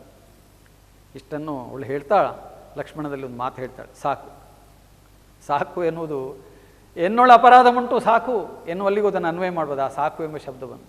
ಇನ್ನೊಂದು ರಾಮನಿಗೆ, ನಿನ್ನ ಕೆಲಸ ಆಯಿತು ಮುಗೀತು ಸಾಕು, ನನ್ನನ್ನು ಇಲ್ಲಿ ಬಿಡುವ ಕೆಲಸ ಆಯ್ತಲ್ಲ ಸಾಕು, ಇಲ್ಲಿ ಇರಲು ಬೇಡ, ನೀನು ನಡೆ ಹೋಗು, ನಿಲ್ಲದೆ ಹೋಗು ಅಂತ ಹೇಳಬೇಕಾಗಿಲ್ಲ, ಹೋಗು ಅಂತ ಹೇಳಿ ಸಾಕು. ಆದರೆ ಒತ್ತಿ ಹೇಳಬೇಕಾದ್ರೆ ಹಾಗೆ ಹೇಳಬೇಕು, ನೀನು ನಡೆ ಹೋಗು ನಿಲ್ಲದೆ, ಇದಿರ್ ಎನಗೆ, ನನ್ನ ಎದುರಿನಲ್ಲಿ ನಿಲ್ಲದೆ ಹೋಗು ಅಂತ. ನನ್ನ ಎದುರಿನಲ್ಲಿ ನಿಲ್ಲದೆ ಹೋಗು ಯಾಕೆ? ಸಂಕಟಕ್ಕೆ ಕಾರಣವಾಗಬಹುದಾದ ವಸ್ತು ಕಣ್ಣೆದುರು ಇದ್ದರೆ ಸಂಕಟ ಹೆಚ್ಚಾಗ್ತದೆ. ಆ ವಸ್ತುವನ್ನು ತೆಗೆದುಬಿಟ್ರೆ ಮುಗೀತಲ್ಲ. ಈಗ ಜಗಳಕ್ಕೆ ಕಾರಣವಾಗುವ ವಸ್ತು ಎದುರಿದ್ದರೆ ಜಗಳ ಹೆಚ್ಚಾಗ್ತದೆ, ಆದ್ದರಿಂದ ಆ ವಸ್ತುವನ್ನೇ ತೆಗೆದುಬಿಟ್ರಾಯ್ತಲ್ಲ. ಹೋಗು, ನಿಲ್ಲದಿರು. ನಿನಗೆ ಮಾರ್ಗದೊಳ್ ಆಗಲಿ ಅಡಿಗಡಿಗೆ ಸುಖಂ ಎಂದು ಸೀತೆ ಕಂಬನಿಗಳ ಮಿಡಿದು, ಓಹೋ ಅವನ ಪ್ರಯಾಣ ಸುಖವಾಗಲಿ ಅಂತ. ಇದು ನೋಡಿ, ಎಂಥದೇ ಸಂಕಟಗಳಿರಲಿ ಈ ಥರದ ಒಂದು ಆಶಯವನ್ನು ವ್ಯಕ್ತಪಡಿಸುವ ಒಂದು ಸಂಸ್ಕೃತಿ ಇದೆಯಲ್ಲ, ಇದು ಅತ್ಯಂತ ಉಚ್ಚವಾದದ್ದು. ನಿನಗೆ ಮಾರ್ಗದೊಳ್ ಆಗಲಿ ಅಡಿಗಡಿಗೆ ಸುಖಂ. ಸೀತೆಗೆ ಲಕ್ಷ್ಮಣ ಅಂದರೆ ಮಗನ ಹಾಗೆ, ಪುತ್ರವತ್. ನಿನಗೆ ಆಗಲ್ ಅಡಿಗಡಿಗೆ ಸುಖಂ, ಹೆಜ್ಜೆ ಹೆಜ್ಜೆಗೆ ನಿನಗೆ ಸುಖವಾಗಲಿ, ಪ್ರಯಾಣ ಚೆನ್ನಾಗಿ ಆಗಲಿ ಎಂದು ಸೀತೆ ಕಂಬನಿಗಳ ಮಿಡಿದು ಕಣ್ಣೀರನ್ನು ಸುರಿಸಿ ಆರ್ತೆಯಾಗಿ ಇರಲ್ ಸೌಮಿತ್ರಿ ನುಡಿದನ್ ಆ ವಿಪಿನದ ಅಭಿಮಾನಿಗಳಿಗೆ. ಅವಳು ಹಾಗೆ ಕಣ್ಣೀರನ್ನು ಹಾಕುತ್ತಿರುವಾಗ ಲಕ್ಷ್ಮಣ ಅಡವಿಯ ಅಭಿಮಾನಿ ದೇವತೆಗಳನ್ನು ಕುರಿತಾಗಿ ಹೀಗೆ ಹೇಳಿದನಂತೆ. ಇದೇನದು ನೋಡಿ, ಸೀತಾಪಹರಣದ ಮುನ್ನ ಸೀತೆಯ ಪರುಷತರ ವಾಕ್ಯಗಳನ್ನು ಕೇಳ್ತಾನೆ ಲಕ್ಷ್ಮಣ. ಕೇಳಿ ಕಿವಿ ಮುಚ್ಚಿಕೊಳ್ತಾನೆ. ಕಿವಿ ಮುಚ್ಚಿಕೊಂಡು ಹೊರಡುವಾಗಲೂ ಕೂಡ ಅವನು ಪರಿಸರದಲ್ಲಿದ್ದ ವನದೇವತೆಗಳಿಗೆಲ್ಲ ಕೇಳುವ ಹಾಗೆ ಹೇಳಿ 7 ಗೆರೆಗಳನ್ನು ಬರೆದು ಹೋದ ಅಂತ ಹೇಳ್ತಾರೆ ನೋಡಿ. ಇದೊಂದು ಎಚ್ಚರಿಕೆ, ಲಕ್ಷ್ಮಣ ತೆಗೆದುಕೊಂಡ ಎಚ್ಚರಿಕೆ. ವಿಪಿನದ ಅಭಿಮಾನಿ ದೇವತೆಗಳಿಗೆ ಆತ ಒಂದು ಪ್ರಾರ್ಥನೆಯನ್ನು ಸಂಪ್ರಾರ್ಥನೆಯನ್ನು ಮಾಡಿ ಮುಂದುವರಿತಾನೆ ಎನ್ನುವಲ್ಲಿಗೆ ಇವತ್ತಿನ ತರಗತಿಯನ್ನು ಮುಗಿಸುವ. ಮುಂದಿನ ತರಗತಿಯಲ್ಲಿ ಉಳಿದ ಭಾಗಗಳನ್ನು ನೋಡುವ.